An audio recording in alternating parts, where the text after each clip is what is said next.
have here a caller. Let me see who is this call. Hold on. Hello. Yes. How are Assalamu you? alaikum. Wa alaikum Rahmatullahi assalam. Wa alaikum assalam. So are you still live right now? I'm still live. People are hearing you, my friend. What do you want to say to us? Hey. Well, first I want to greet everyone with peace and blessings from Allah subhanahu wa ta'ala, our God, our creator. And I do want to say that I do bear witness there's no God other than Allah, and I bear witness that Muhammad, peace and blessings be upon him, is his final servant and seal of all prophets. Not sure how you witness. What do you mean by I witness? I bear witness. You know what that means. It means that I declare. And don't, so from the jump, let's not play games, okay? Well, I'm not playing. I'm asking you a question. Don't go aggressive. Right. Take it easy. Because the word in Arabic, what is the word witness in Arabic? The one it's used in the Shahada. That's La ilaha illallah. No. Before you say the ilaha illallah, what do you say? What do you mean? You say ashhadu, correct? Ashhadu an la ilaha illallah. Okay, what ashhadu mean? What ashhadu mean? That's look, see what you're trying to do already is you're trying to. My friend, I'm just asking you. Don't tell me what I'm trying. Why you are telling me I'm trying to do? You don't even know what I'm saying. Why you wanna what the word ashhadu mean? Ashhadu mean doesn't mean I declare. It's mean I witness. And I ask you what do you mean I witness? So how you witness and you are not a witness? So Allah is using the wrong. You don't want to admit that Allah is using the wrong word. Anyway, continue. that's a very ignorant thing to say. Why? So, do you speak Arabic? Do you speak Arabic? Do you speak Arabic? Do you speak Arabic? How I am ignorant? You are the one who do not know Arabic. So how you want to teach me Arabic? Ashhadu mean ashhadu. I mean I witness, and you are the one who said that. I witness, not declare. You are the one who said that. So how you witness, but you are not a witness? This is the game you play. See what it boils down to is you're trying to twist and turn things, and you know good and well. All right. It means that continue. I'm listening. After you witness, why you are witnessing for us that Allah is God and Muhammad is a prophet, and we know your name is a Muslim and you are a Muslim. What is the point of saying I witness there's no God but Allah? Do you know that? Is it true that Allah Himself? Is it true? Listen. Mujahid. Is it true that Allah Himself He converted to Islam and He said Shahada? That Allah converted to Islam? Yeah. That's a foolish thing to say. Really? What if I show it to you from the Quran? That's a foolish thing to say. Okay, read for me chapter 3, verse number 18. You read it to me. No, you read it. You are the Muslim. You told me where. I'm showing you. You read it. Chapter 3, verse number 18. It says, Allah, He said Shahada. Allah said, Shahid Allahu, anna ilaha illa huwa. How that happened? How Allah witnessed that there is no. It's this what it says in front of your eyes, my friend. It is in the front of your eyes. What kind of God? What kind of God He takes Shahada? You want to talk about issues? Your voice doesn't take Shahada. Okay, so read it. It says Shahid Allahu annahu la ilaha illallah illahu. My friend, do you see the word Shahida? You're ignorant. You don't know Arabic. That is your. Okay, listen. So don't discuss with me something you do not know. What do you, okay, let us make it simple. I want you to prove to me that Islam is from the true God. Can we do that? Mujahid. Absolutely. Okay, go ahead. Absolutely. I'm listening. Okay, so let's go ahead and establish some ground rules, because I'm not going to play your games. You know, the games that you persistently play, where you try to twist and turn things, and you try to change the subject. You try to redirect. You use red herrings. You know, it's constant with you. You're very simple to figure out. You're very. Let us see how good you are. Let us see how good you are. As long as you know how simple I am to figure out, let us see how good you are. So go straight to the topic. Don't waste my time. How you can prove to me that Allah is the true God? Go ahead. I'm listening. Very simple. How? Very simple. How? It's a declaration of faith. For one, we believe in what we cannot see. Okay, and if you are incapable of doing that, then you're incapable of believing in the oxygen that you breathe. You cannot see the oxygen that you breathe, but you most certainly do breathe it. I don't know how smart you are. I'm asking you how to prove to me that Allah is a true God. You say to me to believe in the unseen. Well, we are not atheists, my friend. We believe in God. When we don't see him, this is a stupid answer. Right. I'm saying to you, answer me how you can prove to me that Allah is a true God and Muhammad is a true prophet. Don't tell me we don't believe, we believe in the unseen. All people who have religion, they believe in the unseen. This is not the question. This is not the topic. You are playing around. Speak straight as an adult. How you prove to me that Allah is a true God? What is your proof? What is your proof that he is not? Because he says stupid things. As an example, in the Quran, he says that the sperm of the women coming from the ribs. Brother, if you understood the scientific, my friend, this is a scientific. Here we go. In front of me. In front of me. Then you would realize, my friend, it's in front of me. Chapter 86. Chapter 86, verse number 7. This is Quran. Allah, he says that women, she have a sperm. It's coming from her ribs. Have you ever heard of somebody saying such a thing? Absolutely. What absolutely? As a matter of fact, let me get something real quick, and I'm going to read it to you, okay. And then you'll have a full understanding. And this is from a doctor who's actually done research on this. And if you bear with me just 1 second, because I didn't anticipate going into this. No problem. The doctor, he said that women, she have a sperm coming from her ribs. Doctors, they say that. But what you do need to do is you do need to stay on your toes with me, because this tactic that you're using to trying to bounce around and go to different topics. My friend, go straight to the topic. Don't tell me you are the one. You see why you need to give me 15-minute speech? Why you need to give me the 15? Go straight to the topic. Show me the doctor who said that women, they have a sperm coming from their ribs. Go ahead, I'm listening. Bear with me 1 second, I'll tell you all about it. Bear with me 1 second. Let me get my reading glasses, because I don't see as well as I used to. All right. Bear with me 1 second. Maybe you need to pray to Jesus, because he make the blind see. Muhammad, he cannot make the blind see. I feel sorry for you.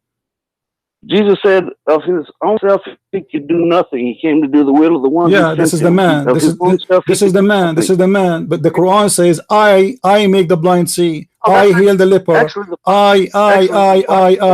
So Jesus the man, he can do nothing of his own. We don't worship Jesus the man. We worship Jesus the Christ. He is the word of God, and the word of God can heal you. Is not the man. We don't worship a man. You are the one who follow a man and worship a man, and his name is Allah. What I just repeated was from the Bible, not the Quran. Yes, my friend. You don't quote a verse. You don't quote a verse from the Bible without forgetting the other verses, because the Bible says that Jesus said, "I am before Abraham. I am." So don't go there now. Let us finish this about a God who believe women have a sperm coming from their breast. I want to know how this happened. How the bones of the women, the location of the necklace, generate sperm for the women. Show me the doctor. I'm finding it for you. Just bear with me 1 second. Taking long, my friend. It's very interesting that you like to try to talk over people on your program, and well, you are changing topic. No, actually, we came in and I am rude, my friend. I am rude. We are Arab. Arab are rude. Arab are rude. I'm like your prophet. We are Arab.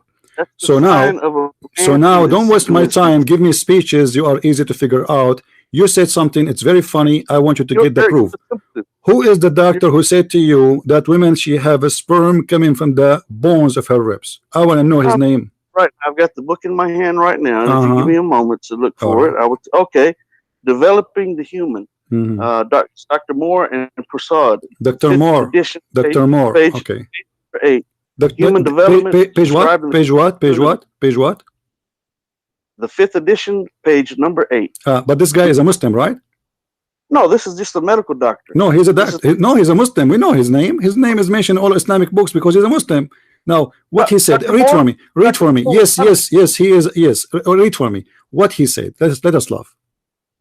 Let you laugh. The Quran, the embryonic development. In the Holy Quran, Allah speaks about the stages of embryonic development. We created man. We created man from an extractive clay. Then we made him as a drop in a place of settlement, firmly fixed. Then we made the drop into alaka, which is a leech or suspended thing, or blood clot. Okay. And we made alaka into muddah. Okay. Stop. No. Just wait, because you are giving me an answer about a wrong question. We will talk about that later. No. I'm talking about the sperm of the women, my friend. You are talking about after the women get pregnant. The question here is not about the women after getting pregnant. About the women, there's a gushing fluid come from the man and the women. The gushing fluid come from the women ribs. Chapter 86. Abdul, listen, you are reading for me from Al-Mu'mineen chapter. This is different chapter. This is different chapter, different verse, different story. It's not about, listen, you are running away from the question. You are running away from the question. Where is the answer for this verse? Where Dr. Moore, he said that, no, you need to show me. You need to show me. Reading what I was reading. No, you are not reading. I know, I saw it all. I have a book about it. I answer all those, Abdul. I got them busted. I made them shish kebab. Go and buy my books from Amazon. It's called Quran and Science in Depth. Those guys are a joke, and nowhere he speak about the ribs thing. So now give me the answer. Where Dr. Moore, he spoke about women, she have breast testicles. Do you want me to read the whole book to you? Okay, no, show me where he spoke about women have sperm from their ribs. Give me the page number. Give me the page number. Right. So I would suggest that you and your listeners get the book. No, you show it to me. No. We want you to show it to us. Where he said that women's sperm. You don't dictate what I do and what I don't do. No, I tell you, no, I challenge you because you're a liar. Because you're a liar. Where it is? Show me where he said women they have a sperm coming from their ribs. You are a liar. Otherwise, read it for us. I'm listening. You the information and you interrupted. I'm listening. No, you are not reading that. Okay, go for that. Go straight. Okay, read for me right away. Where he said the ribs of the women. Do you see the word the ribs of the women there in that page? Absolutely. You already tried to get Do you see the word ribs in the whole page there? Do you see the word ribs of the women? Do you see it there? You can find the book Developing the Human. My friend, you are just a joke. Show me where he spoke about chapter 86 verse number 7. He did not speak about it. You are lying. Be honest. Not lying. Okay, then read for me where he spoke about it. You don't dictate what I do and what I don't do. Because this is the question. The question about chapter 86, verse number 7. Dude, what you didn't expect me to do is quickly give you a reference. Abdul, aren't you reading this guy for me because you want to answer this question? Is that the purpose, right? So I'm asking you about chapter 86, verse number 7. In that page you are reading from, he is not talking about the chapter 86 at all. You didn't let me finish reading what I was reading. Okay, show me where. Show me. Okay, I'm listening. Go ahead, guys. Listen carefully. Listen. You didn't want to get there, do you? So now let's move to another topic. Because no, we will not move. No, you will not move. I want you to read because even what you just said is a joke. I'm going to get you. You and Dr. Moore busted. Continue. The book Developing the Human by Dr. Moore and Prasad.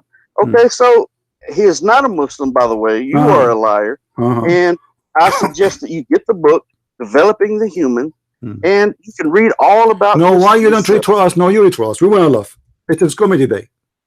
What? Read for us. Read for us the human development. Show how the human is developed according to the Quran. According to Dr. Moore, is the one you choose. Go ahead. Tell us. Your manners are lacking, and that's why you do need Islam. Isn't it you who choose the topic? Isn't it you who choose the topic? Finish it. Read for me with Dr. Moore. Read for me, Dr. Moore. Read for me, Dr. Moore, so we can laugh because this guy is a joke, and I will show you, and I will get you busted in front of everybody. Why you want to run? You are the one who opened the topic. We want to finish it. Continue reading. Nervous. In being nervous and being intimidated, you have made a fool out of yourself. You are the one who is intimidated. That's why you change the topic. You are the one who opened the topic. Finish it. Here I am right here. Immediately. So answer. So don't change the topic. So don't change the topic. Dr. Moore, read for us. Read for us. Dr. Moore, I want to laugh. I'm listening. Before 2 sentences, you already interrupted me. Then you interrupted me again. You are not even answering. Where Dr. Moore he spoke about the ribs of the women giving sperm. You are supposed to quote for me Dr. Moore, so he will answer about the chapter 86, verse number 7. What? So I was going to do until you interrupted me. So because of your rudeness and your lack of manners, you read it yourself. You were right. Okay, I will read for you. I will read it for you. Do you want me to open Dr. Moore for you so we can run? So we can run? How about you do that? How about you do that? Okay, hold on. Okay, please do. What you're not going to do is you're not going to dictate to me what I'm going to do. I will show in the screen what your guy he said so we can laugh. Yeah, let's do that, shall we? Yeah.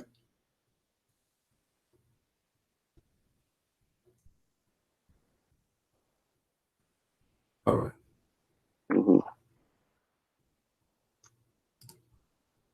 It's very interesting that you quickly try to go to what you did was you tried to go to the most complicated topic, which is science. Okay, you want to go to the most complicated topic, and why do you do that? Because you're intimidated. Because you know that the foolishness coming out of your mouth is let us see the foolishness. Let us see the foolishness of the man. Let us see. This is, guys, this is Dr. Moore. I want you to look with me in the screen and read with me what Dr. Moore he said, so we can laugh together. Yeah, and by the way, he's not a Muslim, by the way. We will see. We will see. Okay, hold on. Because if he isn't a Muslim, that means he's a liar. Because how come he find that this is coming from God, but yet he don't want to believe in that God? That means he's a scam.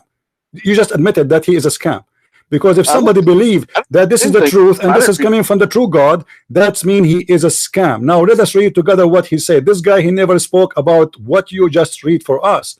This is a big fat lie. Let us read what he said. The staging of the human embryos, read with me, was not proposed until 1940 and etc. And then he continued. Let's see. The Quran chapter 23 verse number 12 to 16 indicate that there is a lag of a gap between two early stages of a growth. How does that compare with the modern science and knowledge? Recurrently says Dr. Moore, read carefully what he said. It will establish that there is a lag of delay in the development of the embryo during the inflammation, whatever. The agreement between the lag of or gap in development mentioned in the Quran and slow rate of a change occurring during the second and third weeks. Amazing.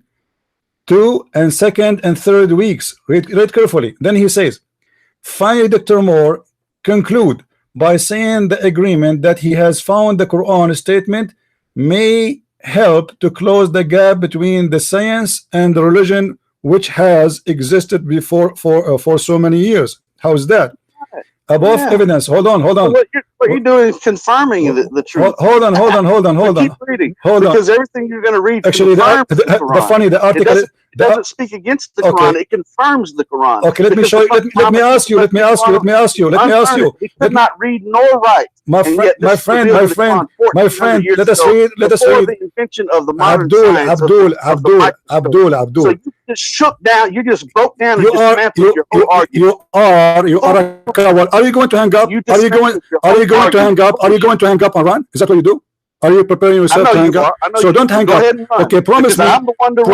Promise me. I'm not like these other listen. I will shake you up and I will don't use the word shit. Don't use the word shit. Otherwise, I will shit on your prophet. Listen. Be a brave man and promise me. You will not hang up until we finish the topic. Promise me. I'm not going to hang up. Okay. I'm right here. Because I am right here in your mouth and giving you everything that you need to have. And everybody will be laughing at you now. Read carefully with me. And lies. Okay, read carefully with me. This is what Dr. Moore he said. Let us laugh together. Because what you're doing is confirming the Quran. Go ahead, read. No problem. Okay, let us read together. Let us read together. This is Dr. Moore. Dr. Keithlow Moore. This is the name, right? In the front of you. Let us see what he said. Okay. Let us see the topic. Actually, they are not even quoting where is the Quran? The whole article in front of me, but there's nothing. Where is the Quran? There's no Quran. Keep reading. It's a volume. It's a book. So that you hold on. I need to find. Okay, do you have a link? Do you have a link? Stage of development. Do you have a link? Do you have a link for it? Stage of development. Do you have a link for it? Do you have a link for it? I have the book in my hand. I don't need a link. Okay, then read for us the book. Read for us the book, because the link in the front of me, here we go. There's nothing. I look for his name. It says that he found, but doesn't say. He don't even quote the Quran. So concerned about this. The whole article, Abdul. Let me show you what Dr. Moore he said in the Quran. He spoke about the alaqa. You Muslims are a bunch of crazy. You do not know even what he's talking about. Dr. Moore, can you read for me the verse he read for you? Dr. Moore, read the translation for me. I'm not reading anything for you. Why you will not read? Because you will be exposed for the false translation. This is the word alaqa. This is what your Dr. Moore he did read. Let me show you. Let me show you. Let me show you, and we will laugh together. This is what Dr. Moore he read for you in chapter 2, verse 22, verse number 5, and specifically chapter 23, verse number 14. Sorry. Let us read together. According to Dr. Moore, it is. He said that the Quran saying there is a word. It's called leech. Is that correct? Right. Okay. All right. Okay. Where we can find in any Islamic translation the word leech? Show me. It's not the word leech. It's similar to the leech. No, is it? So what it is? So what it is? So what it is? So what it is? What it is? It means a suspended thing, that which clings. No, it doesn't mean the, no. All Muslims. See, this is what all Muslims. Let us see what Muslim translation is. Muslim translation is, listen. Muslim translation says that this is a dead blood. Do you agree? It's a clot, a clinging it's thing. A congealed. No, it's a congealed dead blood. Yes or no? Absolutely. Okay. Absolutely. So how the sperm became a congealed dead blood? But you have to read the book. It says clearly that it's impossible, my friend. What read the book? He says it is alaqa. He said it looked like a leech. The Quran doesn't say it looked like a leech. He did not say it's a dead blood there. The Quran said it's a dead blood. Now let me ask you, who understands the Quran better, Dr. Moore or Muhammad? Let me tell you something. I have the book in my hand right now, and it shows an actual picture of a leech, and right above that it shows the human embryo. And the human embryo in this picture is absolutely in the similar shape as the leech. In the Quran, it is not talking about the word leech or the thing. So what is the Quran talking about? What the Quran talking about? What is the word there is used? It says alaka, a clinging substance. That which clinging substance. Okay, let us see. Okay, let us see what your prophet he said. Do you think your prophet he know better or you? You've asked me a question again and you've interrupted me again. Do you think the prophet knows better than you? Because you know you're live and I'm shaking you up. And you want everybody will see in a second what your prophet said. Are you afraid to see what your prophet said? It says, are you afraid? Are you afraid to see what your prophet said about this? Absolutely not. Okay, so I'm asking you friendly, if we go and ask your prophet what he meant by this, isn't it better than we listen to you and to me? I think your prophet, he deserves more respect, right? And let me say something. The Prophet Muhammad, peace and blessings be upon him, he didn't mean anything by it. The one who meant something by it was Allah subhanahu wa ta'ala. Okay, no problem. Muhammad, but your prophet, when he said that, he didn't mean anything about it. Okay. He didn't mean anything by it. He was revealing what was revealed to him through the angel Gabriel. May Allah be pleased with him. All right. So but your prophet, trying to equate this book. No problem. Equate the Quran with the Prophet Muhammad as having revealed the Quran himself. That is not the truth. But your prophet, my friend, you talk too much. You talk too much. You are not saying anything. I'm asking you, do your prophet understand the Quran properly? This is the whole. There's no need for this speech you are giving me. Your prophet, okay? So your prophet, he understand the Quran properly. So if we go right now and we see what your prophet said, are you going to say your prophet is a liar? Why would I say that? I'm asking you, are you going to say that? No, why would I say that? I'm asking you, why would I say that? Let us see what your prophet said then, and that will solve the problem. What do you think? Good? Well, what did he say? I'm asking you, if I show you, are you going to say, because I'm predicting that you will say I don't believe in it. I can't tell you what I'm going to say before you said what you okay, let us see what your prophet said. Read with me carefully. Read with me.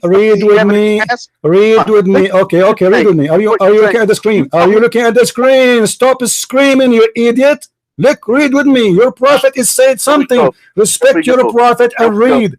Read. Your prophet said that the sperm stay in the belly of the women for 40 days. Do you agree with that? Absolutely. Based on this book that I'm holding my hand by Dr. Moore? Yeah. Absolutely. And Dr. Moore, he said that the sperm stay in the women for 40 days. You confirm that? Yes, absolutely. You liar, big fat liar. Show me where it says that. I'm a big fat liar? Yes, show me. Which page it says that the sperm stay in the women for 40 days as a sperm? I want to see that. let me answer your question. I'm listening. No, show me where Dr. Moore, your scam, said that the women's sperm, there's a woman, she have a sperm, or the man have a sperm, and the sperm of the man stay in the belly of the women for 40 days. I want to see that. Look, brother, let me. Don't call me brother. I'm not your brother. I'm not the brother of the devil. You are a follower of the devil. Now answer. Where in the book it says that? You are a liar. You are a scam. Otherwise, show me. I challenge you not to hang up, not to run, and to show me the page and to read for me. Dr. Moore in page, etc. And read for us. He said that the semen of the man stay in the womb for 40 days. I'm listening. Right. Absolutely. Show me. Okay. I'm listening. What do you want me to do? You want me to give you a whole? Show me. You said absolutely. He said that. You said absolutely. Dr. Moore. He said that. Show me. I've got the book in my hand. Show me. Read for us. If you want to know this, just you buy the book. My friend, don't tell me read the book. My friend. Don't waste my time. Don't waste my time. People are listening. You see, I don't want you to convince me that I'm wrong. Convince everybody that Christian Prince is wrong. Okay, no problem. So now either you are got busted, you have no answer, or you read for us where Dr. Moore he said that science approved that semen of a man stay in the womb of the mother for 40 days. Right, it's absolutely in the book. Where? And if you buy the book. No, read for us. Don't tell me if you buy the book. You have the book in your hand, my friend. You have the book in your hand. Just read it. Read for us. Show us where it says that. If you find the book, show us where it says that. You are a liar, aren't you? No, I am. Then show us. Tell us in page. You are recorded. I will make you famous in YouTube. You are already famous. People are recording you. Tell us which page. Tell us. I'm not going to flip. You are a liar. You are a liar, and you admit otherwise. Show us which page. Which page in Dr. Moore he said that women, they have received the sperm of the man and it stayed there inside them in the womb for 40 days. You have the access to the internet right there at your fingertips. I don't see. I cannot find anything in that book. I cannot find it. You said you have it. You said you have it. I don't have it. You said you don't. Look, show me. A hard copy of the book. Then read it. Then read it. Like Abdul, what's wrong with you guys? Do you see? Guys, do you see why I say every Abdul is a liar? He have the book in front of him. He said he confirmed absolutely. I believe in that. Absolutely, the prophet saying the truth that the sperm stay in the womb of the women for 40 days, and he said it's in this book. Okay, show us which page. Read for us. I'm not going to flip through this book and find show us. You have to flip because you're a liar. So how you know it is there if you do not know how to find it? You're a liar. I've already read this book. Is it there? Is it there? Is it there? Is it there? So you have no answer. You are here supposed to get me busted. Why you don't want to get me busted? According to science, you idiot. Listen. I will put you in mute for a minute because you scream, you say nothing. According to science, semen cannot live more than 7 days maximum. Your prophet is a big fat liar when he said semen stay alive for 40 days. What do you say about that? What do you say about that? Do semen live more than 7 days? Answer your question. If you hold your comments for a moment, I'll answer your question. Okay, what's the answer? The semen cannot live more than. Okay, I'm going to make some tea. I'm listening. Give me the answer. Okay, please listen. Just stop and be quiet for 30 seconds. I'm listening. Go ahead. If you 30 go seconds. ahead. Tell me the answer. Don't give me a speech. Give me the answer. Right. Where? You just said that semen can't live for more than 7 days. But brother, each and every person on this earth, I'll be 47 years old in just a few weeks. And guess what? I used to be sperm myself. You used to be sperm. Don't tell me that sperm can't live in the womb of a woman more than 7 days. It develops and it grows and it grows. The sperm grows. The sperm grow. The sperm. The sperm. My friend. The sperm grow. The sperm grow. Sperm is born or grow depending on the genes. What do you mean sperm grow? Your prophet saying the sperm stay as a sperm for 40 days. The sperm grow and live 40 days. Develops another. It begins to develop. No, it says it stays as a sperm for 40 days, and then after that, it became, for a similar period, a piece of a fish. And then you were once an embryo. You were once that sperm, and now you are my friend. Your prophet words. Your prophet word is so clear. Your prophet words is so clear. He said the sperm stay gathered. Listen carefully. Let me read for you what your prophet said. This is your Muslim translation, and this is just a search from Google. It says the sperm inside the women can live up to 5 days. Do you see it? Do you see it? Your prophet said the sperm of the women gathered in the womb of the women for 40 days. How such a thing can happen? One thing is for certain is that the Quran has revealed these things for over 1,400 years ago. Which is stupid. And each and every one of the miracles have been confirmed. Confirmed by who? Confirmed. That's a lie. I just got you busted. I just got you busted. Don't tell me it's confirmed. I got you busted right now. Confirmed by who? I just got you busted. I confirm to you by science that this is the lie. This is science. This is a website of science. It says sperm live for 5 days. Your prophet said sperm gathered inside the women for 40 days. Answer. Right. Before it transfers into another stage of development. It is then still it is there for 40 days. Listen. First of all, sperm does not transform to anything. Only stupid believe in that. My friend, sperm does not transform. Listen. What is the egg of the women? What is the egg of the women? What is the egg of the women? Your prophet, he mentioned the sperm. The sperm will turn into a flesh, and he will be the sperm will be 40 days as a sperm. What is the egg? Right. So if you want me to answer your what is the women egg? You have to give me time to do it. I'm asking you. I give you time. I know you're nervous. That's a good one. Who is the nervous here? Abdul, listen. I am so nervous. Seriously, I am really so nervous. Now answer. Okay, can you show me one Islamic book, including Dr. Moore, saying that a sperm stay inside the women for 40 days? Can you show me that, please? I'm very nervous. Your voice, your voice is cutting. He's the one that developed this. No, it's not about develop here. It says read carefully, Abdul. Do you know how to read English? Do you know how to read? You see, you do not know how to read Arabic. I understand, but do you know how to read English? It says is gathered in the form of semen. So what is the form? Semen in the womb of your mother for 40 days. Do you see it? What I'm telling you is that Dr. Moore is the first doctor. Can you read for me what? Stop saying Dr. Moore. Stop saying Dr. Moore unless you read for me what Dr. Moore said about how many days sperm stay inside the women. Otherwise, shut up. After the development. There's no development yet. This is the first stage. Sperm stay as a sperm for 40 days. This is the first stage. I said after the development. What development? Abdul, potato, liar, coward. Don't hang up on me. I'm nervous now. I'm shaking. Answer. Right. It says it's gathered in the form of semen in the womb of your mother for 40 days. Can you show me one scientist in the world believe in such a garbage? Yes. Who? Dr. Moore, I've already show me. Then show me. Stop saying Dr. Moore. Read for us. Read for us, liar. You are a liar. Show me where Dr. Moore. Show me. Okay, just read for me. Which page Dr. Moore said the sperm stay inside the women for 40 days? Show me. Look, you know what? Sperm stayed inside the woman and began to develop from day one. This is not what the verse saying. This is not. First of all, Abdul, stupid. No, I don't understand what you're saying, because the sperm does not start develop, you idiot. It is the egg. It is the egg. It is the egg, you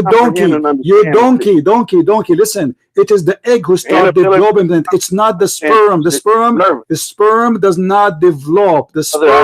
The sperm activate the egg and deliver the DNA and die, demolish. There's nothing next.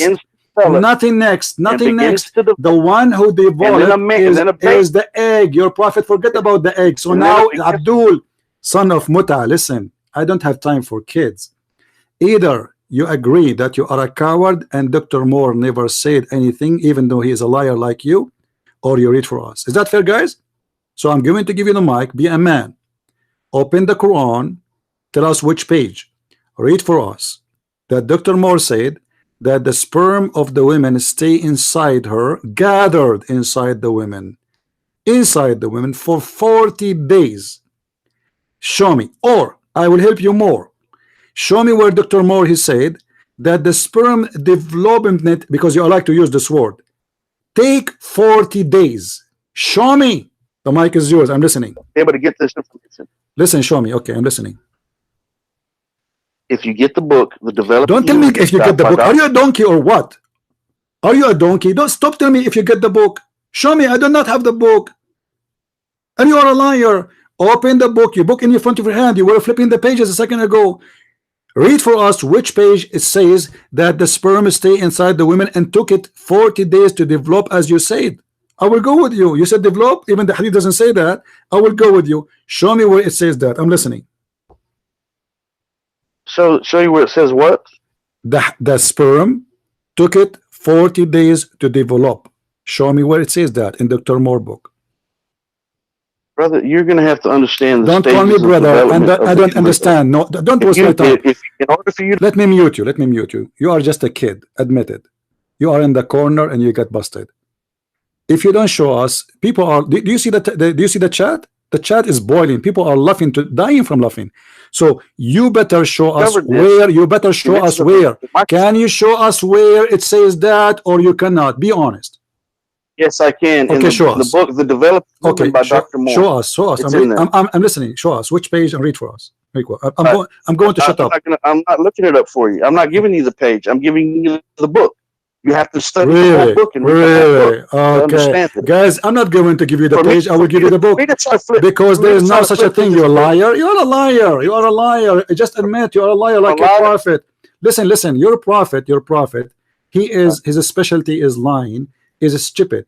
Don't be stupid like him, because he said many stupid things. As an example, I just showed you where he said that women, she have a sperm coming from her ribs. Does Dr. Moore say that women have a sperm? Have you ever heard of any donkey in the world agree that women have a sperm? Since when women have a sperm?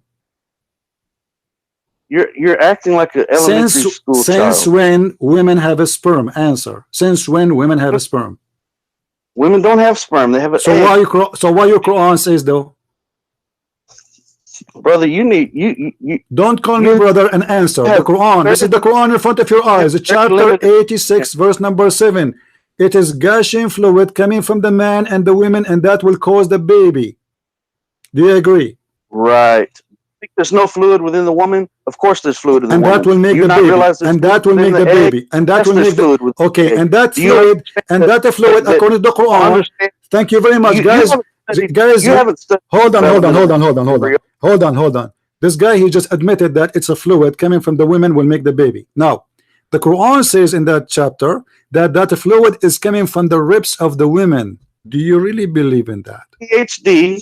Listen, not an authority on this subject. Abdul, do you believe? Show me one person he have a PhD. Abdul, show me where. Here we go, Dr. Moore again. Donkey. Listen, I have many mules around me, and you are just a small donkey. Mules, they don't dare even to get close. Show me where Dr. Moore he said that women have a sexual fluid. It's coming from their bones and the bones of their ribs specifically. The mic is yours. Can you read for us?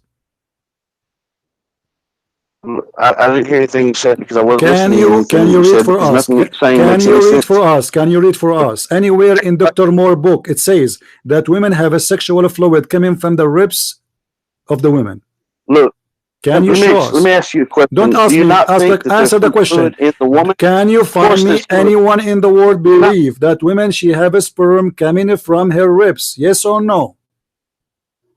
If that's what the book says, which it does, yes, I believe that. Absolutely. But you said to me you want to prove it to me from Dr. Moore book. This is the whole point. Where Dr. Moore he said that women have a sperm coming from their ribs.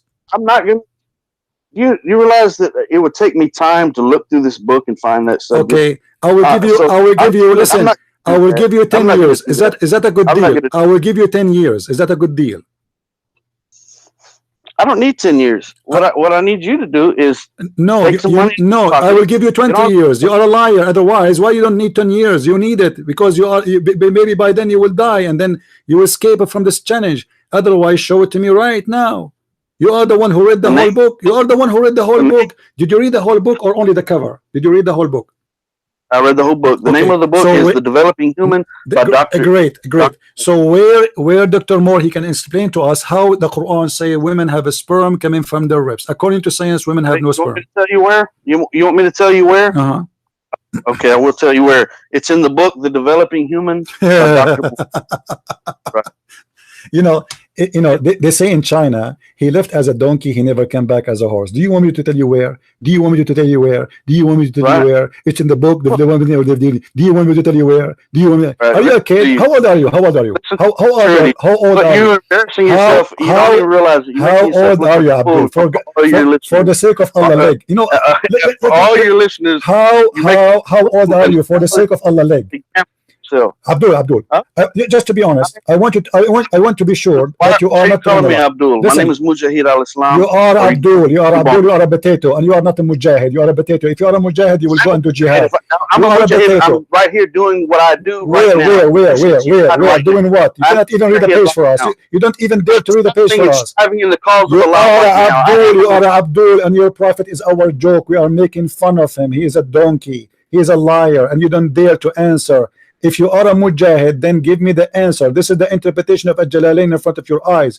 It says that there is a sperm of the women coming from the backbone of the man and the ribs of the women. Answer. How kind of a stupid prophet he says such a thing? The mic is yours.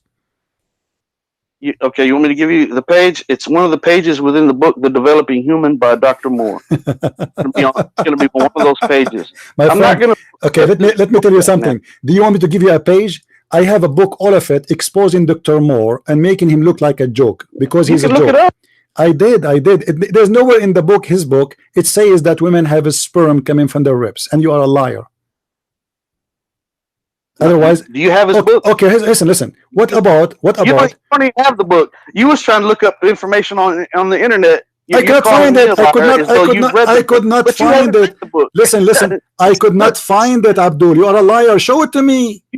Why you don't show it to me? You read the book, but you're calling me a liar, and I have read the book. No, listen, let me tell you what I read. I read the website. It's called Quran Miracles, and I reviewed them. They are the one who is quoting Dr. Moore, and they are donkey like you. Now you cannot answer why the Quran says women have a sperm coming from her ribs. Now you're calling names like a child. I'm not calling names. Your prophet, he said you are a donkey. Let me show you that your prophet said every Muslim is a donkey. Let me show you. Hold on. I'm not calling names. You're a prophet. Yep. You're a prophet said. You're a prophet said. Okay, hold on. Let me show you. Hold on. You said I'm calling names, right? What if I show you a prophet saying that you are a donkey? You called me a liar. I haven't called you any names at all. You are a liar because here we go. Read with me carefully. Read with me, please. You're a prophet. He said, "Isn't it he who raises his head?" Hold on. Don't talk. I will mute you. Is it he who raised his head before the Imam, afraid that Allah may transform his head into the head of a donkey, or his figure is a figure of a donkey? Don't tell me, Mr. Mujahid, you never raised your head before the Imam, because this is impossible. Do you really believe that if somebody raised his head before the Imam finished the prayer, Allah will make him his head the head of a donkey? Yes or no? The mic is yours. That's a foolish thing to say. Do you say? Are you saying your prophet is foolish? No, that's not what I'm saying. I just said to you the hadith. The hadith says that. I'm reading the hadith. It's not my words. The prophet said, not me. Isn't it he who raises his head before the Imam, afraid that Allah may transform his head into a head of a donkey? Do you agree with that? Or a face of a donkey? Do you agree? Are you under the impression that we should take that literally? So what does that mean? Your prophet, what it's mean? Allah will make you in a figure of a donkey if it's not literally. Explain to us. You think that he truly meant so that? What he meant by saying donkey? What he meant? Why he did not say a rabbit? What he meant by a donkey? What does that mean? You're going to have to use a little bit of common sense. Okay, use your common sense. Let us say you are a president and you are saying to your followers, you are saying to your audience, if somebody raises his head before I finish my talk, Allah may transform his head into a figure. Do you see the word figure? A face of a donkey. What is the metaphorical of that? Do you think that we're supposed to take that literally? Don't tell me, do you think? I don't think anything. I'm asking you. You answer. What does that mean? What does that mean? I'm answering. Are you going to give me 30 seconds to answer? Then give me the answer. Don't tell me don't think. You keep, because you keep repeating. Present a question. When you present it. Listen, I have to mute you. You talk too much like a woman in the delivery room. Don't tell me you think. Do you think he meant this? Do you think? Tell me what it's meant. Okay, I will give you the mic. Tell me what it's meant. Don't tell me. Don't repeat. Don't tell me I'm going to find you the answer in Dr. Moore book. Huh? Now answer. What Muhammad he meant by saying, may Allah transform you, your head, into a figure of a donkey. The mic is yours. Okay. All right. You're going to give me 30 seconds to answer. I will give you 5 minutes. Go ahead. I'm listening. Okay. So think about this logically and with just a little bit of common sense. The Muhammad, peace and blessings be upon him, wasn't suggesting that this is going to literally happen. That Allah, knowing that we are faulty as humans, that we make mistakes as humans, that we're creatures of compulsion sometimes, where we do things and we don't realize that we're doing them, or because we make mistakes or whatever the case might be. So the Prophet Muhammad, peace and blessings be upon him, was just trying to stress that you should not anticipate the movements of the Imam. Okay, so that means that we're to follow the Imam, let the Imam lead, and I actually am an Imam in my area, and to let the Imam lead the prayer, and you follow, and let him make the movement, and then you make the movement. Okay, it doesn't mean that Allah that knows us. So what the point of saying, aren't you afraid that Allah will make you a donkey? What does that mean then? He can say to you, don't raise your head. Is it a sin to raise your head before the Imam to the point Allah will make you a donkey? Okay, well, think about this. In this conversation, you've called me a donkey numerous times, and by doing so, you're acting. Okay, let me ask you. Let me ask you. If I show you a verse from the Quran calling you a donkey, what you will do? Once again, you interrupted. You claim that you are. Everybody heard you. Everybody heard you saying that you are an Imam. Is that correct? Everybody heard you saying. Okay. Absolutely. Do you know? Do you speak Arabic? Do you speak Arabic? 30 seconds. Do you speak Arabic? Do you speak Arabic? I don't speak Arabic fluently to be an Imam. So how you know what an Imam means? Yes, I know. That means you will teach the people Islam and you will teach them Quran. How you can teach them Quran? You don't speak Arabic. I don't have to speak Arabic fluently. So what do you do? The verses of the Quran. What do you do? I recite in the Arabic language the verses of the Quran. Okay, so I don't have to be able to hold a conversation in Arabic. That's not a prerequisite. Okay. Hold on. In the Quran it says, in the Quran, Mr. Imam, as long as you're Imam, I want to learn from you. In the Quran it says the similarity of those who carry the Torah is the same as a donkey who carry books in the top of his head. Do you agree with that?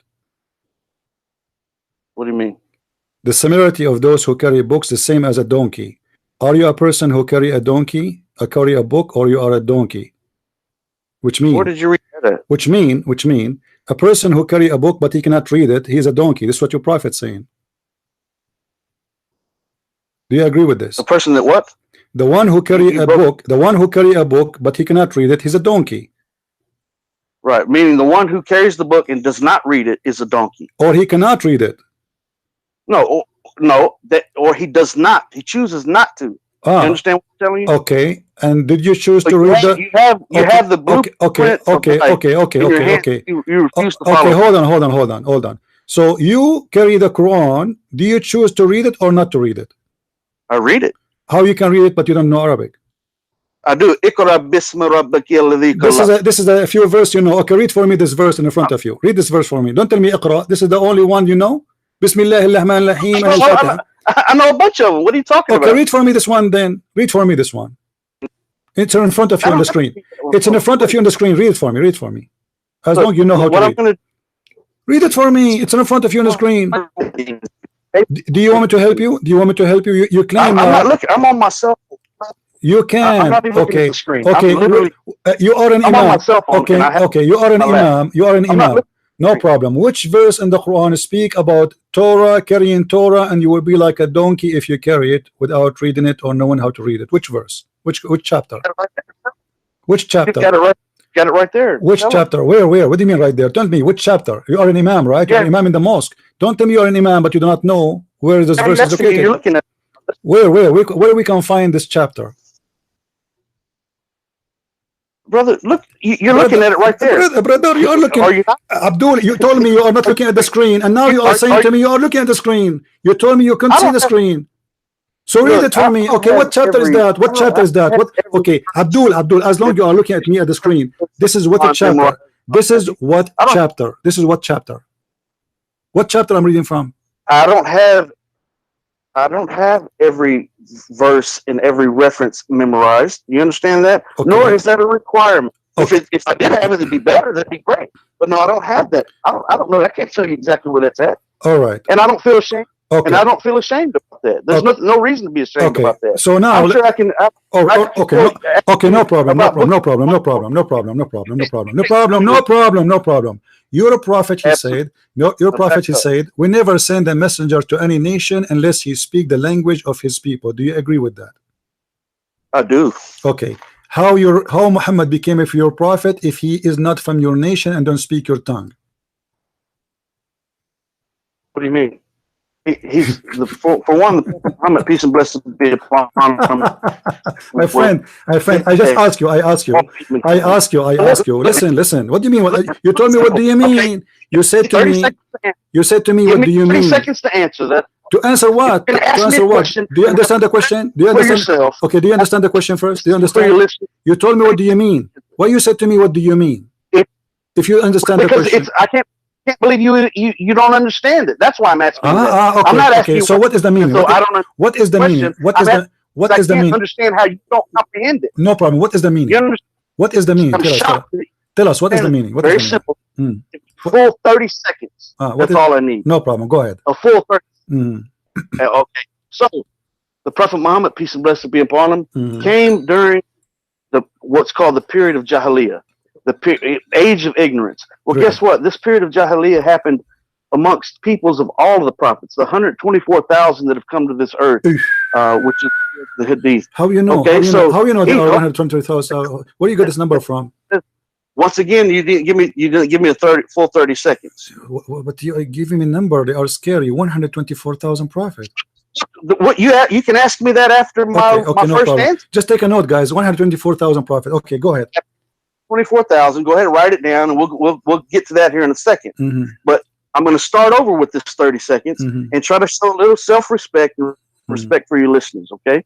Okay. So this period of ignorance, it's times of darkness in the lives of humanity at different periods of time. So Allah subhanahu wa ta'ala, our God, our creator, has sent prophets to address these people during these ages of darkness and ignorance, where the man is living and doing what he wants to do and how he wants to do it, and he's worshiping. What does the speech have to do with my question? I don't know. What does it have to do with my question? Where's the answer? I'll speak 15 seconds. Okay, so we believe that Allah has sent prophets, peace and blessings be upon all of them, to address people of their various times. So Moses had his own people, that the children of Israel that he was guiding. The prophet Abraham, peace and blessings be upon Noah. All of these prophets address peoples of different times that were going through different issues in darkness. They were in darkness. What does this have to do with my question? So the Prophet Muhammad came, and what did he do? He came to the Arabic people that were lost in the darkness. They were doing very, very bad things during this age of Jahiliyyah. Like what? Kissing stones? Like what they were doing? What they were doing? Kissing stones? They were worshiping stones and statues. Kissing stones. They were using you're a prophet. You're a prophet. Kissing stones. You're a prophet. You're interrupting me. You're a prophet. He promoted slavery. You're a prophet. He kisses stone and he lick it. So what is this? It's the same. Did your prophet kiss stones? Actually, did your prophet kiss stones? Did your prophet kiss stones? Did your prophet kiss stones? Did your prophet kiss stones? You want me to answer your original question? Yes. You want me to finish your original question? Yeah, because you mentioned something. I want to clarify it for me, please. Answering your original question, and then you can ask questions. Because you are not answering my original question. You are just speaking blah blah blah blah. Where is the answer? The question is very simple. You are not answering. Why Allah He said, I never ever send a messenger unless he speak the tongue of his people. Right. Okay. Absolutely. Was Muhammad a prophet? Was Muhammad a prophet? Answer your question. Was Muhammad a prophet for the Arab only, or his international prophet? So I'm going to answer your question. If you have a little bit of self-discipline, a little bit of self-respect, can you do that as a man? No, I cannot. Can you do that? Because I don't have self-discipline for a Satan. You are playing satanic game. You are not answering. Where's the answer? Muhammad is an Arab prophet. Speak the tongue of the Arab. This is what the verse saying. Only prophet, he will be sent to his people. Do you see the word his people? Right. Okay. So he is not sent. He is not sent to the black people. He is not sent to the Asian people. He is not sent to the white. He is sent to the Arab. Now, how Muhammad became international? How can you say that? I'm a white Muslim revert from Houston, Texas. Okay. That's me. You are stupid. That's me. You are stupid. That's all. That's me. You are stupid. That's all. Because Muhammad is a prophet for the Arab, and the Quran confirmed that. He was actually, the Quran states that he was sent as a mercy to all of humankind. All of my friend, do you see the verse? Okay, read the verse for me. Read the verse. Let me answer the question, and we'll move on. Okay. So, unlike the previous prophets that were sent to only their groups of people, so Isa alayhi salam, Jesus, peace and blessing be upon him, was only sent to the lost tribe of Israel. And he declared that in the Bible itself. He said, I was not sent but to the lost tribe of Israel. Question. Because he was only sent to question. Hold on. Okay, what is the name of the book of Jesus? What the name of the book of Jesus? In the Quran. What the book of Jesus called? What the Injil. What is the word Injil? Is a Hebrew or a Greek? It's probably Aramaic. Who told you that?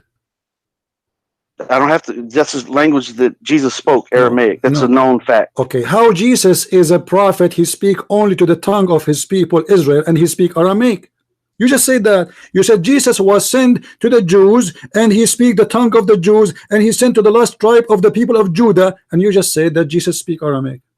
Right. How this happened? How this happened? This is the contradiction. This is the contradiction for the Quran. This is Abdul. Your Quran. You are the one who mentioned to me saying, childish. Don't call me this childish. You're acting like a child. Mr. Imam, you are hired in my mosque. We need a joker. You said that as an example, Jesus, to give me a proof that prophet, they are sent only to their nation to speak their language. You are the one who quote Jesus for me. You are the one who quote Moses. So now I'm asking you, how Jesus, his book is a Greek word, and you said he speak Aramaic, but yet his people speak Hebrew. Okay, so obviously you don't know the history of the Bible. The original manuscripts, the earliest manuscripts. Yeah, I lost you.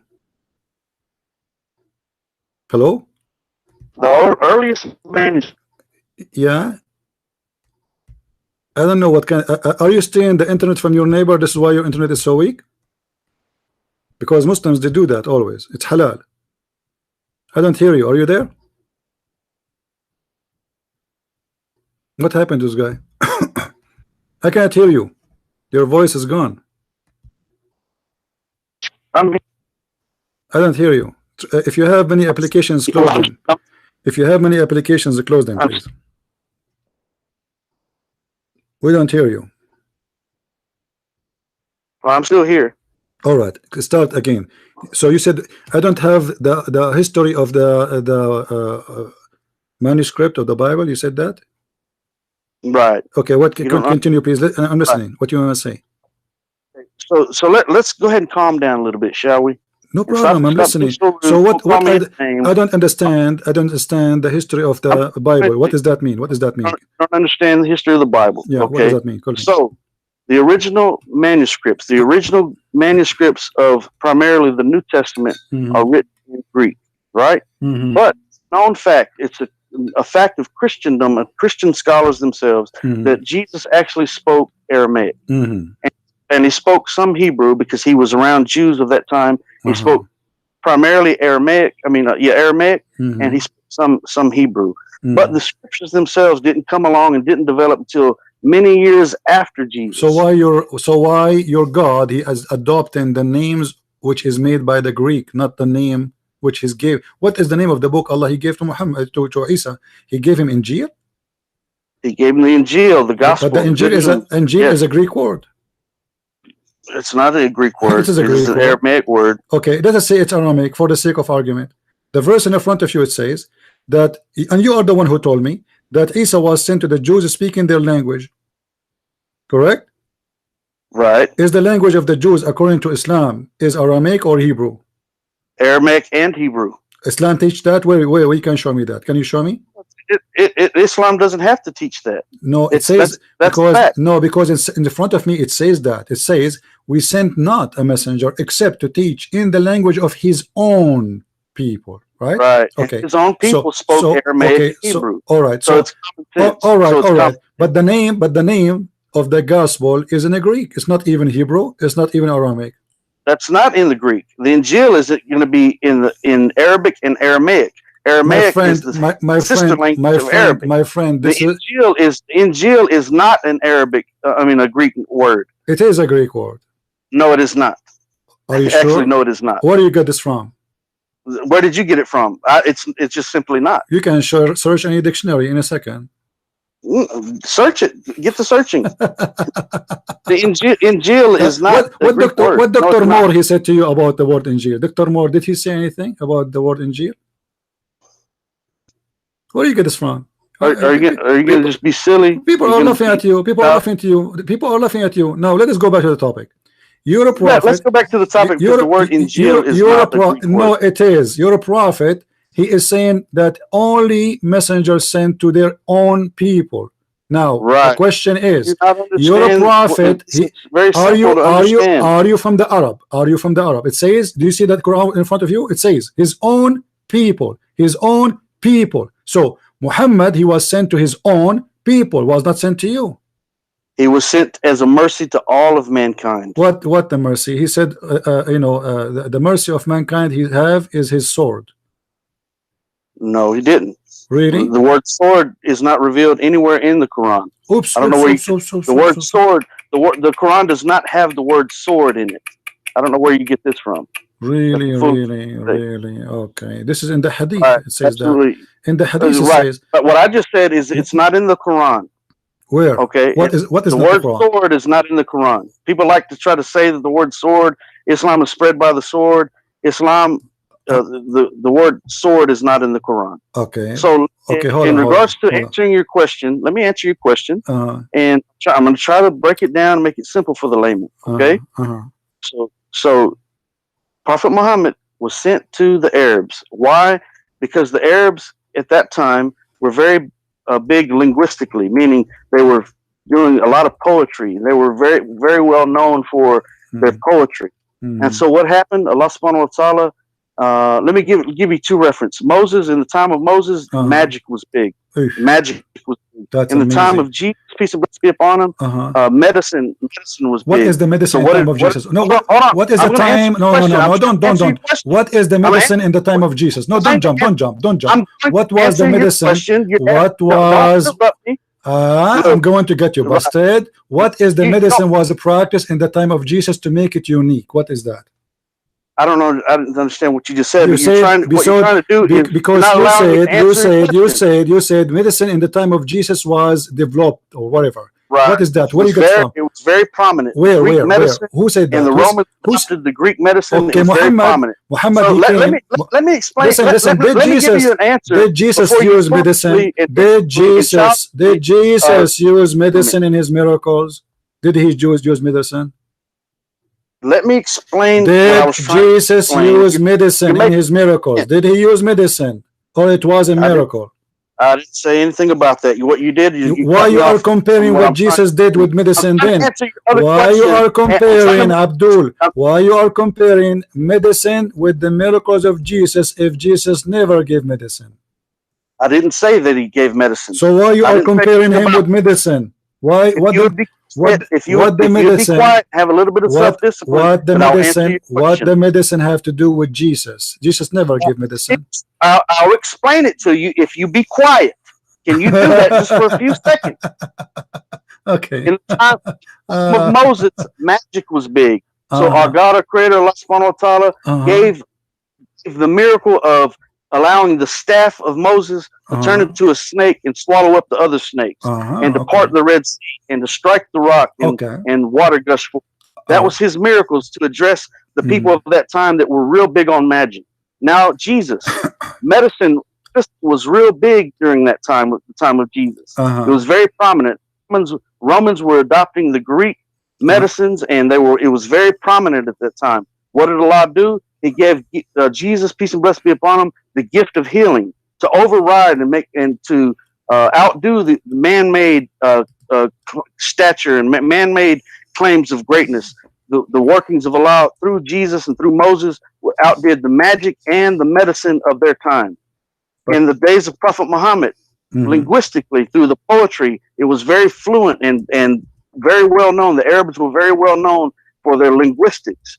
And what did Allah do? He revealed the beauty of the Quran that has been unmatched for over 1,400 years, never been altered or changed in any way, and outdone, and actually set the criteria for the Arabic language. Wow, all the criteria for the Arabic language now comes from the Quran.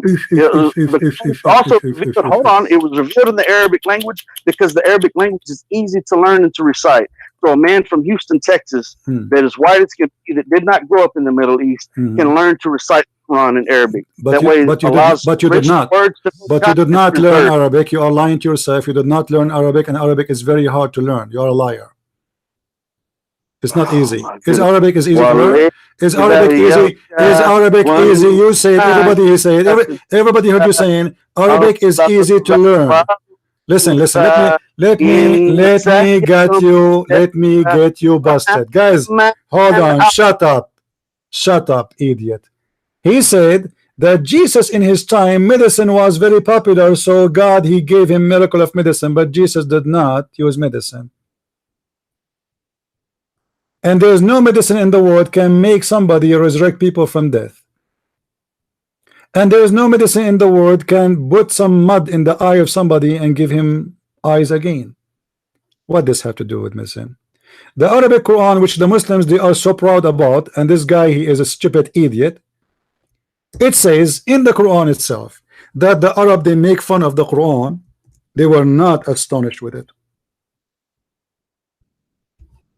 Read with me what the Arab they say to him. They said, "In hada illa asatirul awwalin." They did not believe in it, and they laugh at the Quran. "Istutla alayhum ayatuna qalu qad sami'na walau nasha laqulna mithla hada." If we want, we can say the same.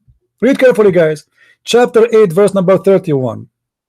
It says, "We heard this, and it's easy. We can make the same.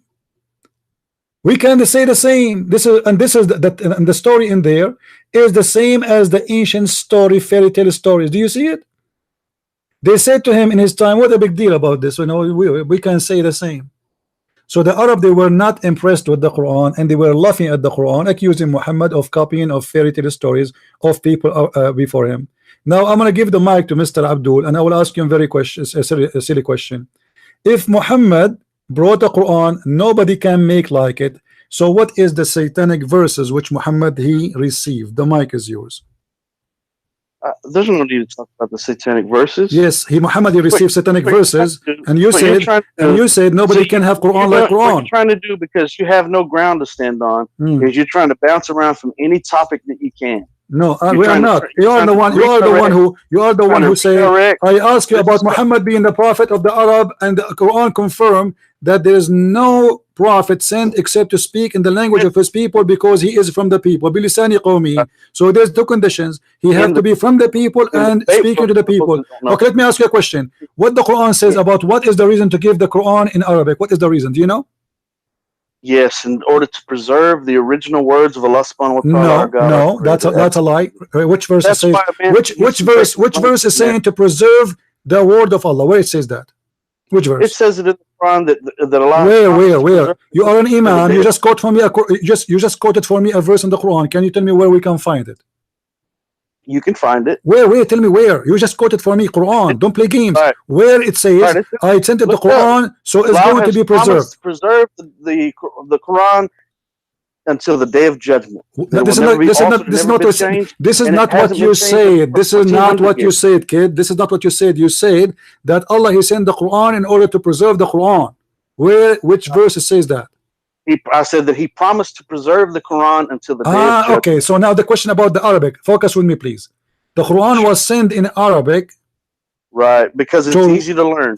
Is that what the Quran says? Because it's easy to learn. That's why. Yes. I never heard of any human being says Arabic is easy to learn. I am an Arab guy. I am an Arab guy. I'm an Arab guy. Spend all my life studying Arabic, and when I write, if I write a letter, I will make errors. And the Quran is full of errors. Listen. Don't be dumb. The Quran says the Quran. Stupid. He want to sing for me, an idiot. He must be high. Guys, look at this Quran.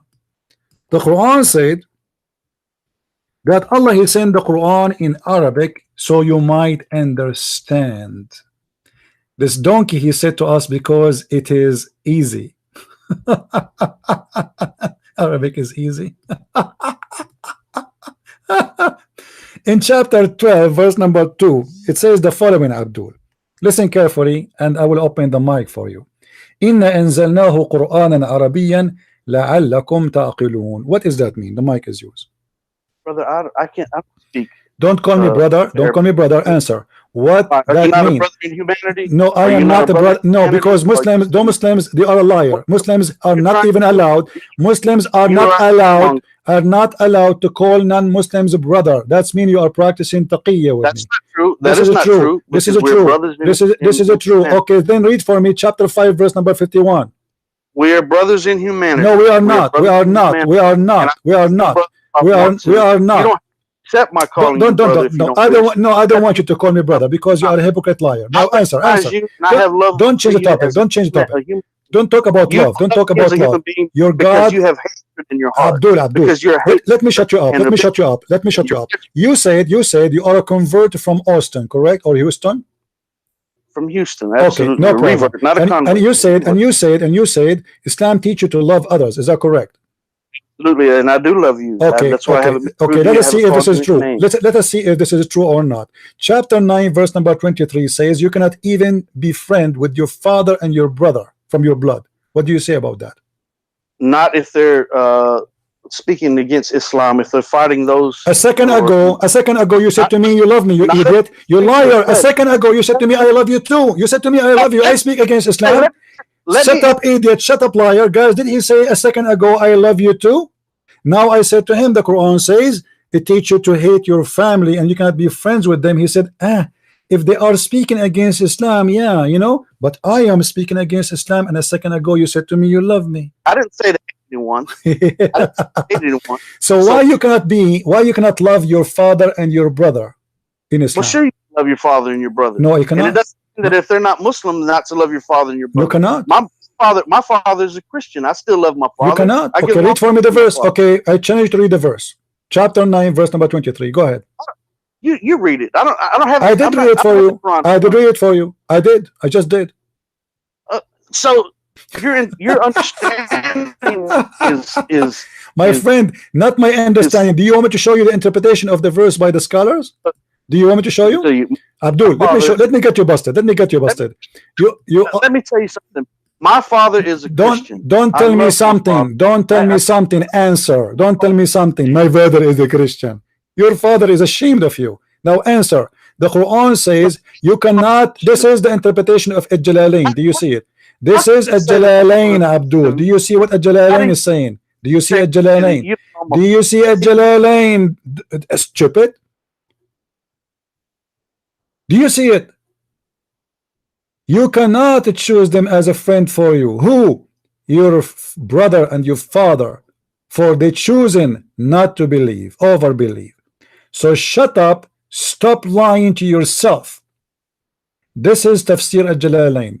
Do you have a comment? If we were in face to face as men, yeah, I doubt very seriously that you would tell me to shut up like that. Why? What you will beat me? You will beat me? What you would do? What you would do? You will beat me? What does that mean? I wouldn't beat you, but I'm sure that. Okay, then I say to you, shut up. Then shut up. Otherwise, make a threat if you are a man. Make a threat if you are a man. Make a threat. Make a threat if you are a man. Listen, you are a potato. If you are a man, make a threat to me. What does that mean? If I am in front of you, you will not dare to say to me, shut up. Who are you? What I'm telling you is that if you are a potato, are you going to kill me? Are you going to kill me for saying to you, you are a false believer? Is that what you will do? I don't believe that you're the type of man that would look me in the face and tell me to shut up. I will not look you in the face. I will look you in the ass. This is your level. Now answer. This is the interpretation. This is the interpretation of your prophet, and this is the interpretation of the Quran. You cannot take your friends. You cannot take your friends from your father and your brother. Why? You lie to me. You says Islam teaching you to love. Right. Absolutely. Absolutely. We love everyone. Why not? You are a liar. You cannot take your father as a friend. Why you are lying? My father is my friend. He's my best friend. Abdul, I'm quoting you for Quran, chapter 9, verse number 23, and this is the interpretation made by Muslims. Right, but you have to read the verses before my and friend, the verse after. I can, no problem. Go ahead and read 10 verses before and read 20 verses after.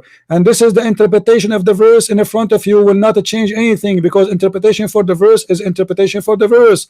I'm not giving you my own. It's talking about those who are oppressing the Muslims at that time. Abdul, so no. Listen. Okay, listen. No, you listen. Listen. You are a liar. Show me where it says. Show me where it says in the interpretation. Those are oppressing the Muslims. Can you show it to me?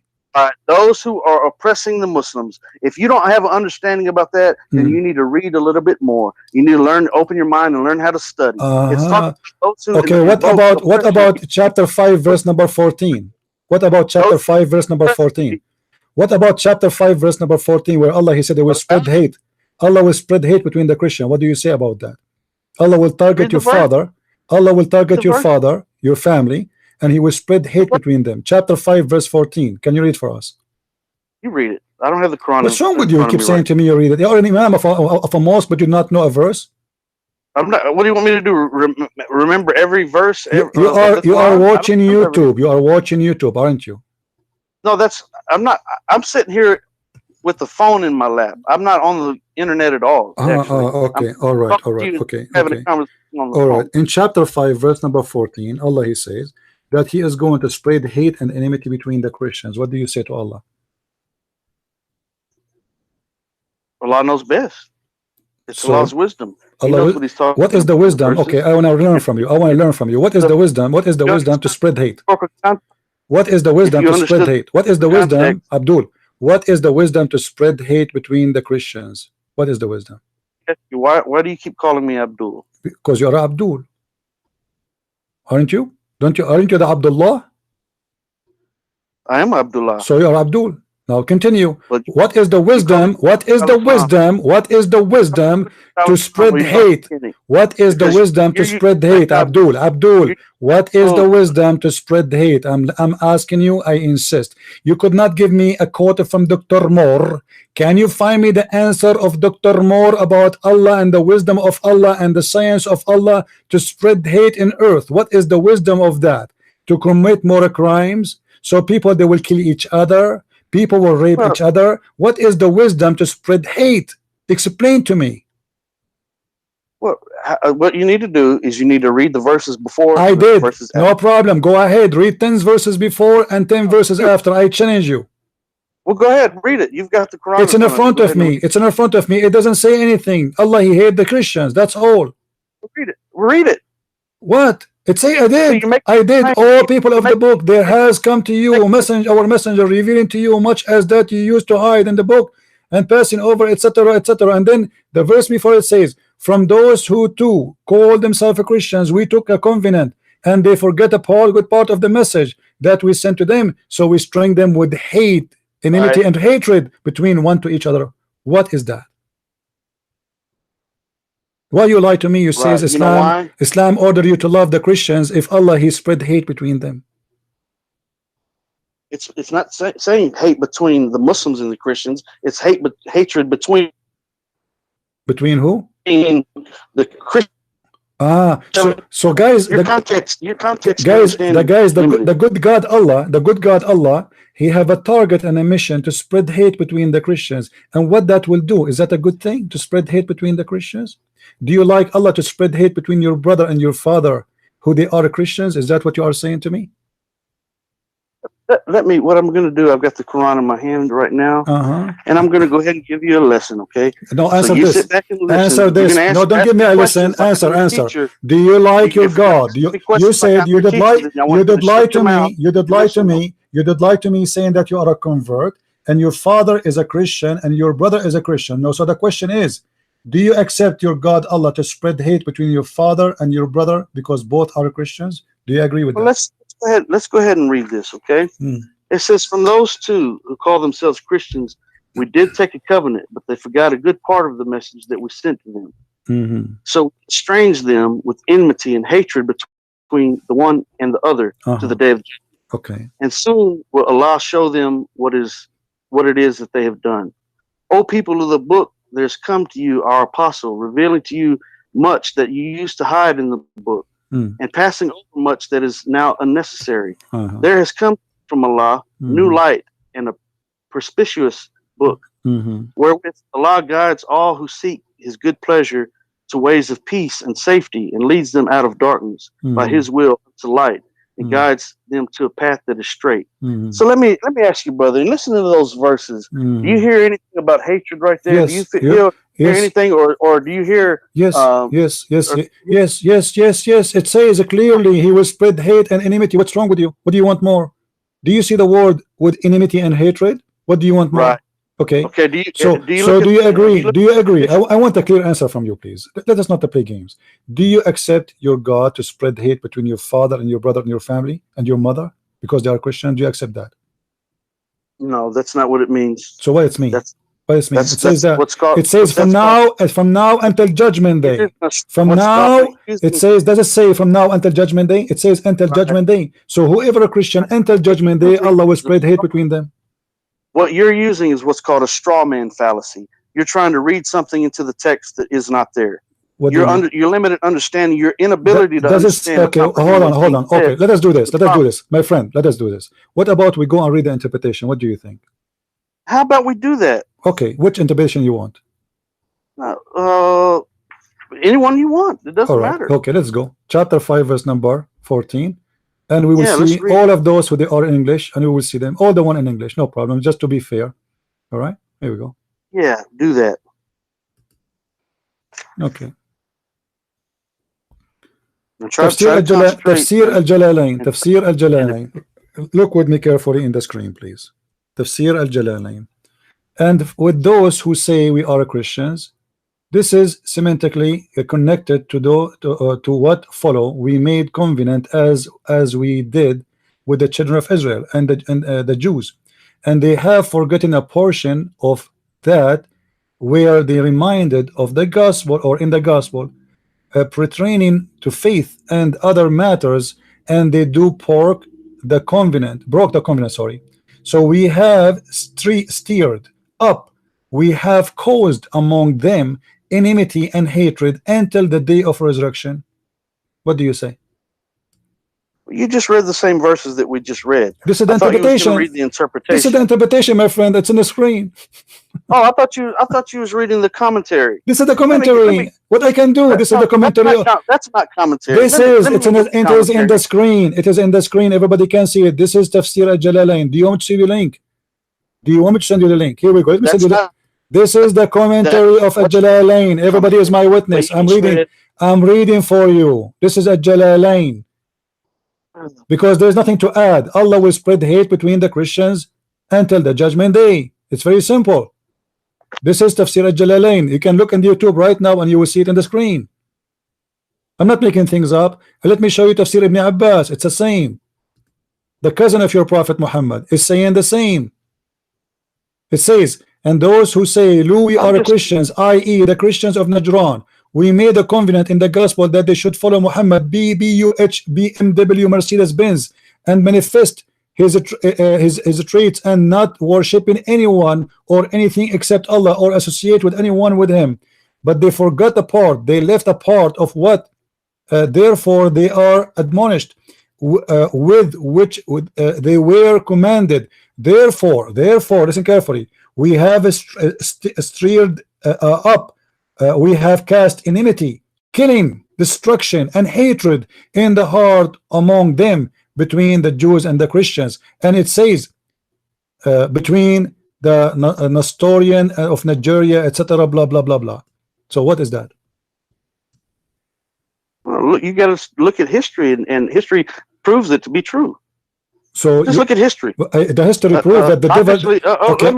Do you believe in the devil? Do you believe in the devil? The devil you do that. Let me ask you. Let me ask you. Do you think if if somebody shoots somebody in the street, this is from God or from the devil? It's actually from God, and let me explain to you what it means. Okay, are you ready? From God. Well, guess what? Okay. Like you, Hitler was a Christian, right? No, he was not. No, he was not. He was beloved by Muslims. That's a lie. That's a lie. Hitler, he made fun of the Christians. Hitler, he killed the Christians, and the Muslims, they fought in the army of Hitler. The Muslims, they fought in the army of Hitler. The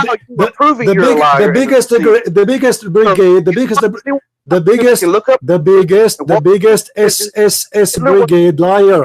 The biggest BSS brigade, they are from Al-Bosnia. Okay, let me ask you.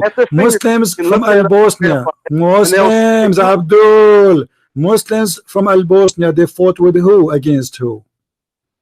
I'm not going to change subjects for you. You are the one who mentioned Hitler. So don't talk about Hitler. Hitler, you Muslims, you love him because he killed the Jews.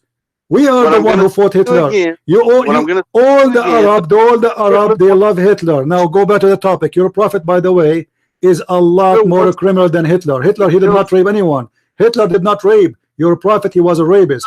Don't change the topic. Now answer. He killed 6 million Jews. Abdul, it is you Muslims who killed the 6 million Jews. The Muslims, they fought with Hitler side by side. They are the one who burned them alive. And your prophet, as long as you are talking about killing the Jews, did your prophet say that time will come and a Jew hide behind a tree or a rock, and the rock and the tree will say there's a Jew behind me, kill him? Yes or no? Apparently that happened because 6 million Jews were killed. So this is your prophet order. This is your God order. Are you agreeing that Allah is the devil? A second ago you were accusing me to be Hitler, but now we found that Hitler, he was the rock and the tree of Allah, and he was calling the Muslim to kill the Jews. Apparently you don't understand your inability to comprehend. My friend, answer. Is it why Allah saying that you should kill every Jew in this earth? I thought you love the Jews. Do you love the Jews or you hate the Jews? Answer, please. Mujahid. Do you love the Jews or you hate them? Do you love Hitler as a Christian?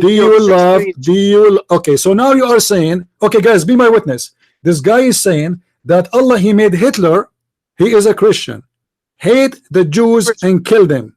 Do you say that? Are you saying that? That's what they did. No, he didn't make them do anything. Man has the freedom of choice. No. He said no. The verse says, Abdul, shut up, son of a mut'a. It says we string them. Who is the one saying we? Allah. So don't fool yourself, and you are the one who said obviously Allah, he made them say do that. So you are saying Allah is Hitler is the servant of Allah. Now, as long you admitted that Hitler is serving Allah, how that Allah is a good God? By killing and making war. Second war is the worst war in the history of humanity. People killing each other, and you just admitted that this war happened because Allah, he stringed the hatred between the people. The mic is yours. Not say anything you just said. You said that. Everybody, it's recorded. People, they will hear it. It's recorded. It is recorded. It is recorded, liar. People, they can just go a few seconds back and they can hear you. You are the one saying, obviously, it happened. Allah, he made that happen. So Hitler, he killed the Jews. Okay, who is the? Okay, hold on. Let me get you busted. Let me get you. Shut up. Let me get you busted right now, right here. Your prophet said that a human being, he have no control of his deeds, and what Allah wrote for him is going to take over. So Hitler, he did what Allah planned for him. And let me show everybody how stupid you are, who you claim that you converted to Islam, but you are just an idiot. Guys, read carefully with me. If we ask this guy, the sin of Adam, did Adam do his sin willingly or he have no choice? The mic is yours. Look, I'm going to take 30 seconds to answer the question myself. Okay, Adam, did he do his sin willingly or it was unwillingly? Let me tell you something. Allah has given man the freedom of choice. This is another question. I want a specific answer. I want a specific answer. Adam, did he commit his sin willingly or not? I'm giving you a specific answer. No, you are not. You are not. Adam, did he commit his sin willingly or not? I'm going to answer you. Okay, I'm going to answer your question about Adam. All right. And you need me 30 seconds to do so. Okay. Okay, so shut your mouth and give me 30 seconds. Shut your mouth, Muhammad. So, okay, you shut So Allah has given man the freedom of choice. He's not going to make anyone believe, and he's not going to make anyone disbelieve. He's going to give them a result of don't interrupt me. I don't see Adam. It's a matter of law. Where is Adam? It's a matter of law.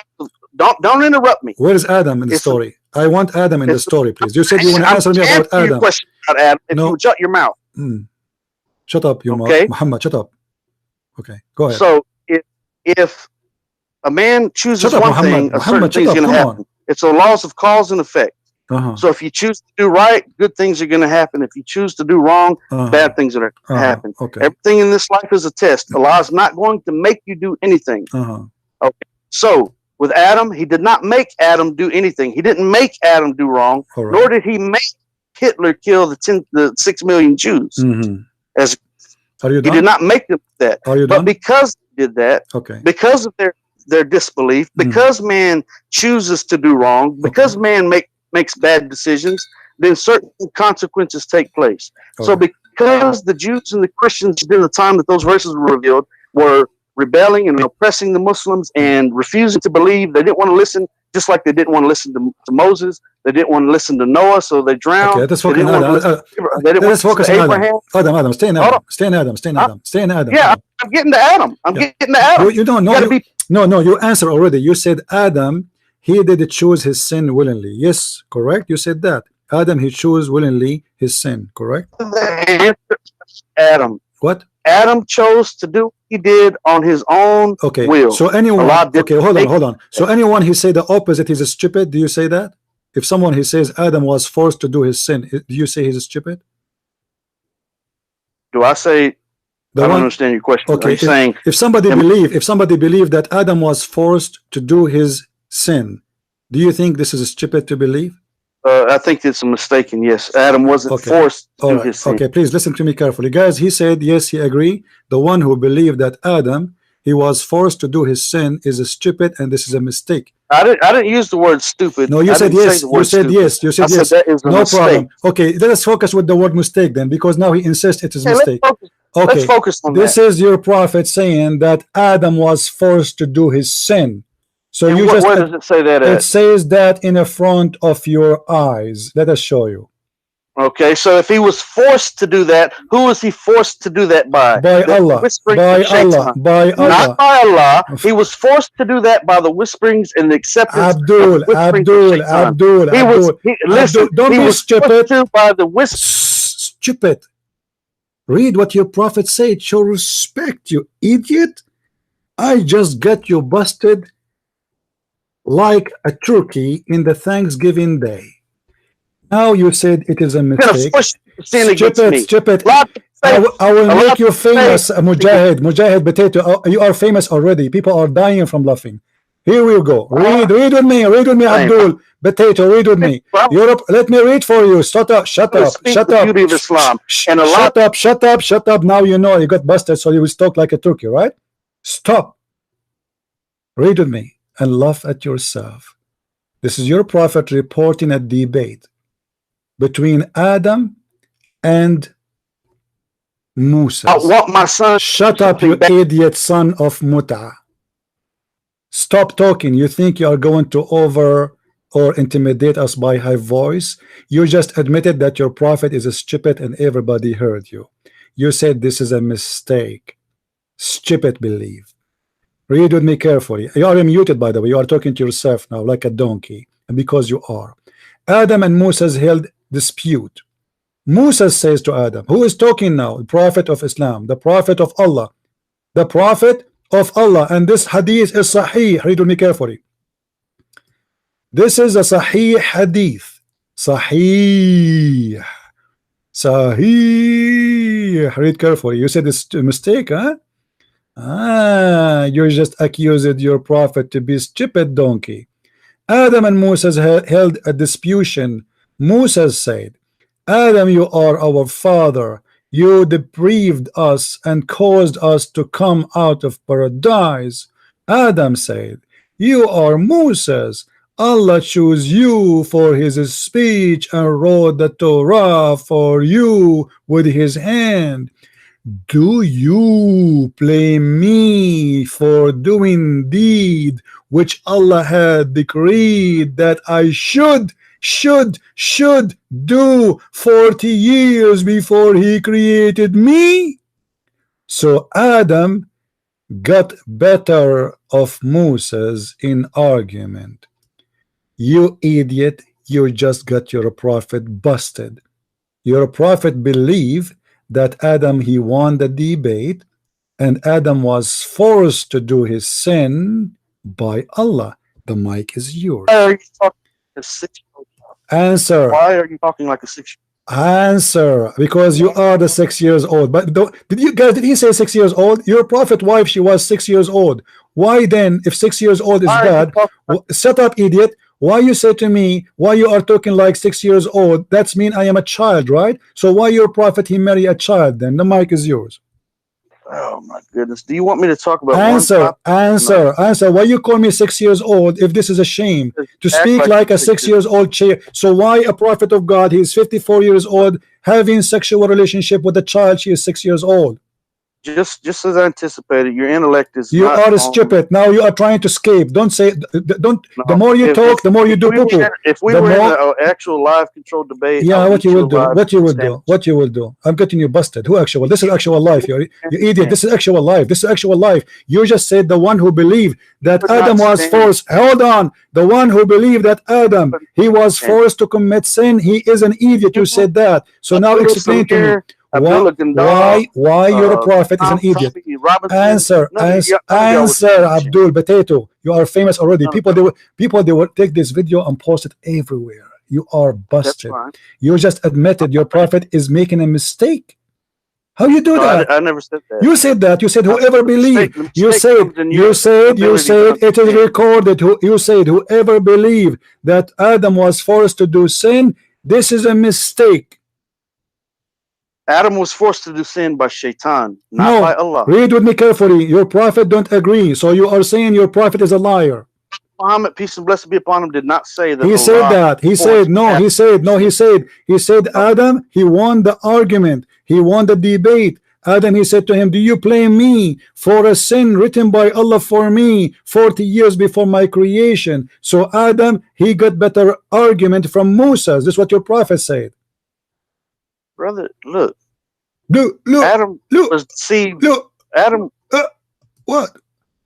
Adam was deceived by Shaitan. No, your prophet says the opposite. Your prophet, my friend, your prophet says Allah, he is the one who wrote the sin of Adam 40 years before creating Adam. What hadith is that? I'm showing you. Okay, let me show it again to you. This is, I can show it to you in many books, and this is Sahih. Everybody can see in the screen, guys. Do the word Sahih appear? Is the word Sahih appearing there? It is there, right? It is Sahih, volume number 1, book number 1, hadith number 80. This is Sunan Ibn Majah, and this is a Sahih hadith. And again, we can show it to you in Ibn Dawood. We can show it in other books. I heard Abu Huraira. Listen, it's for certain. One thing is for certain that I don't hear you. What? We lost you. What? Tips to deal with the person, and saying that, despite what hadith you're reading, okay, one thing that you're not going to read in this hadith is that it's not going to say that Allah caused Adam. It says that. It says that. Are you deaf? Are you deaf or what? Are you deaf or what? Let me read for you. Stupid. Stop. Guys. Does the hadith says clearly that it's Allah who caused this to happen? Let us read again for this guy who claimed that he speak English. Adam said to him, "O Moses, Allah chose you to speak with, and he wrote the Torah for you with his own hands. Are you blaming me for something which Allah decreed for me 40 years before he created me? Why you are saying you will not see in the hadith it says it's Allah who made them do that? Do you speak English or not?" The mic is yours. I need just 30 seconds to answer your question. Read it. You stop talking for 30 seconds, and I assure you, you will not be able to do that. Right. Okay. Shut up, Muhammad. Muhammad, shut up. This is not me, by the way. I have two personalities. Sometimes I am Muhammad, sometimes I am Adam. And right, so you've got a split personality. Right. Yeah, because Muhammad. Okay, let me ask you a question. This is a private question. Sometimes I imagine myself having sex with my wives, but in fact I never did. What do you think my problem? Brother, you got problems far beyond that.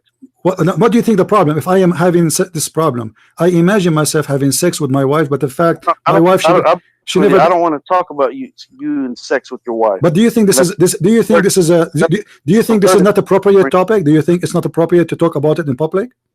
I don't think it's appropriate to talk about it in this conversation. It has nothing to do with what we're talking about. Okay, but what do you think of me having imagination? I don't care about you having sex with your wife. No, I want to advise you because I am suffering from a problem. I imagine myself having sex with my wife, but in fact I did not. Well, that's your problem. So you agree it's a problem? Well, I agree. You might need to see a psychiatrist for a multitude of reasons. Okay, thank you very much, guys. He said the one who have this problem, he have to see a doctor for obviously he have a mental illness. So how you explain to me your prophet saying the following and his wife saying the following, that the prophet he imagined himself having sex with his wife, but in fact he never did. Maybe he had a dream. I don't know what hadith you're talking about. It says that he was. It says he was bewitched. It says. Like you're going to find any. It says Abdul. It says. It says. Listen. A second ago you said I need to see a mental doctor. Your prophet is the one who is suffering from this. Shut up. You are an idiot liar. You do not know your prophet is suffering from this problem. So a second ago, I should see a doctor. Now it's okay. Huh? Maybe it's a dream. It is not a dream. Read what his wife she's saying. You are muted, by the way. Don't talk. The prophet continues for such and such a period, imagining that he slept, has sexual relationship with his wives. In fact, he did not. The mic is yours. Right. See how you're going all over the place? Well, I get the answer. I got you busted in Adam. We are done. No, I never did get finished answering the question. You said already. Whoever believed that Adam forced to commit sin is a stupid. You're a prophet. Your prophet is a stupid according to you. Thank you very much. You said that. The hadith in front of me. Do you want me to give you the hadith so you can read it for us on your side? Let me give it to you. Hold on. Let me give you. I don't need it. No, you need it. No. It's not an issue. My friend, I insist. I want you to read it. Go ahead. Here we go. Read it for me. I insist because maybe I'm quoting wrong. Maybe my English is bad. Man. I mean, come on, read it for us. Go ahead. What I would like for you to do is try to grow up just a little bit. I don't want to grow up. I want to stay 6 years old like Aisha. And lose some of the hatred. I want to stay 6 years old, and the hatred in my heart is the reason for it is chapter 5 verse 14. So blame Allah. Don't be stupid. Allah is the one who put hatred in the heart of the Christians according to Islam. So stop. How about you and I schedule a controlled live debate with the moderator? Stupid answer. How you said to me, you are trying to escape the humiliation. You are humiliated already. You call me, you thought you can get away with it. This is a Christian prince. You cannot do that with him. You said it's a stupid mistake to believe that Adam was forced into sin. Your prophet say the opposite. So I want you to say loud and clear, Muhammad was stupid when he said that. The mic is yours. Your ignorance is a huge problem. What is the ignorance? And I challenge you. Read for me. Why you don't read? Why you don't read? Why you don't read? I challenge you, Christian Prince. You are challenging me. I already got you busted. I already burned you. What life? We are live. Abdul. What are you talking about? Answer. Don't change the topic. You can challenge me as much as you want. You are a joke. You don't even know how to read 2 words in the Quran. Challenging me. At least bring me someone who speak Arabic. You idiot. How you say whoever say that Adam was forced into sin, he is making a mistake and he is a stupid. You just insulted your prophet. Explain to us. Live debate. Explain to us why you accuse your prophet to make a huge mistake. He have a wrong understanding of Islam. Why? No, I didn't say that. I said you said that. You said it's a mistake. You said it's a mistake. Be honest. You said that, and the hadith in front of you. It says it clearly. It says, guys, does it say there? Muhammad said, thus Adam won the argument with Moses. So your prophet believed that Adam was right and Moses was wrong. What I am saying is that your understanding is a mistake. No problem, my friend. Obviously, this is not my understanding. I'm just reading what your prophet said. Abdul, it is a no, your understanding. Abdul, what's wrong with you? Look, it's your prophet saying, thus Adam won the argument. Thus Adam won the argument with Moses. Not me saying that. I did not say anything. It's your prophet saying that the winner in this debate is Adam. Let me tell you something. Don't tell me something. Okay. Don't tell me something, please. How your prophet says that Adam, he won the debate if he was wrong? In regards to debate, I challenge you to open. No, you cannot. You debate me already. You already burned. You are no one. You are just a kid. You see. I'm allowing you to speak to me. Let me tell you something. Let me tell you something. I'm allowing you to speak to me, even though you are no one, because we want to have fun. That's the whole story. Islam is a stupid religion, and you are the joker here. The hadith in front of you, and I challenge you not to change the topic and run away and hang up. Your prophet said that Adam he won the argument, and you said this is a mistake. Now the mistake is with you. The thing is, you change the subject. The thing is, you don't get a full answer. You don't wait for a full answer. Give me the answer. Abdul, give me the answer. Did you say it's a mistake? A logical and a good anser, and so you divert, and so you speak over people. I think. Let me tell you what happened. You speak over people, and you interrupt, and you divert. My friend. And you speak over people, and you my friend. I told you that I have a problem. I imagine myself having sex with my wife, and you told me to see a mental hospital. But when you learn in a second that this is what your prophet suffering from, suddenly it's maybe a dream. But the hadith doesn't say it's a dream. This is something Muhammad he suffered during daytime and never was a dream. It was a black magic. Somebody maybe took some hair from his ass and he controlled him by the remote control, which is a hair remote control. You are a hypocrite man. What is right is wrong. What is wrong is right. When you learn that the one is doing that is your prophet, suddenly imagining yourself sleeping with your wife, but you are not doing that. It's just a dream. But a second ago it was you should see a doctor.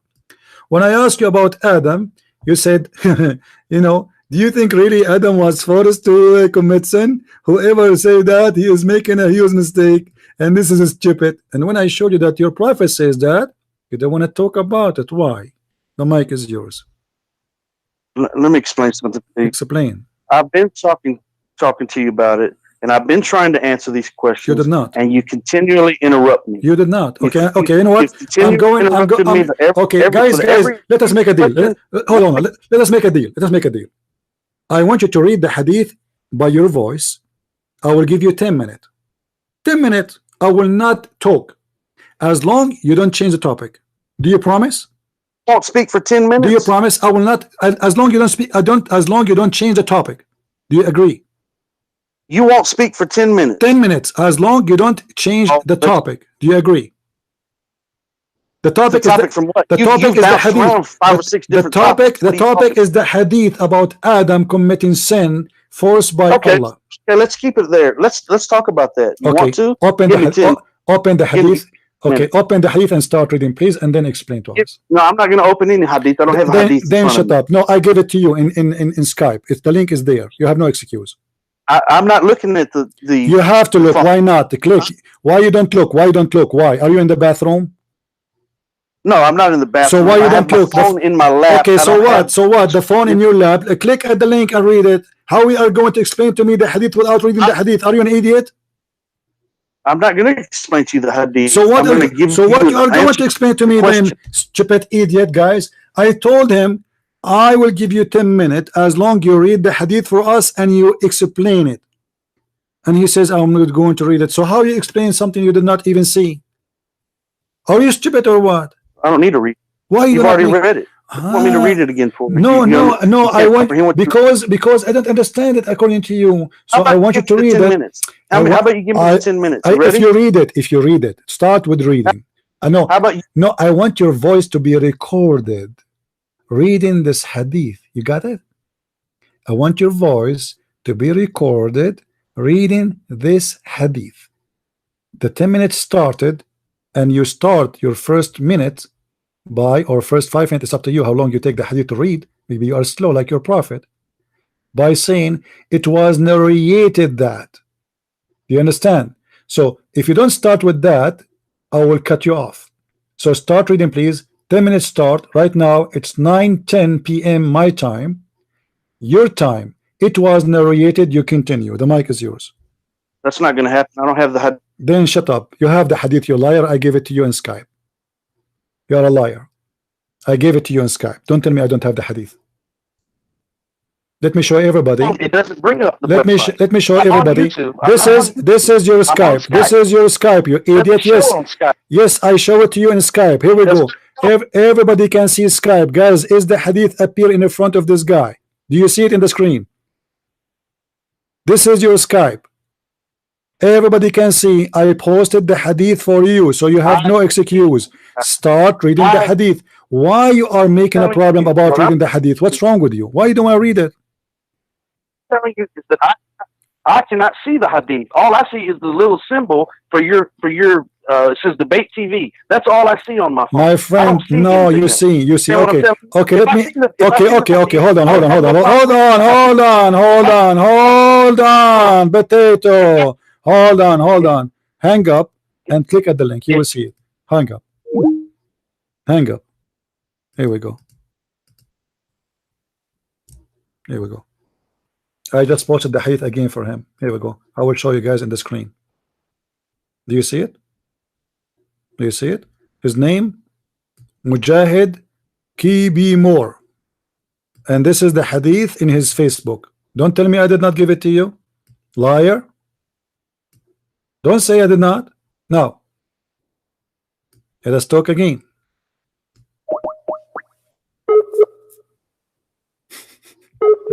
Sick people.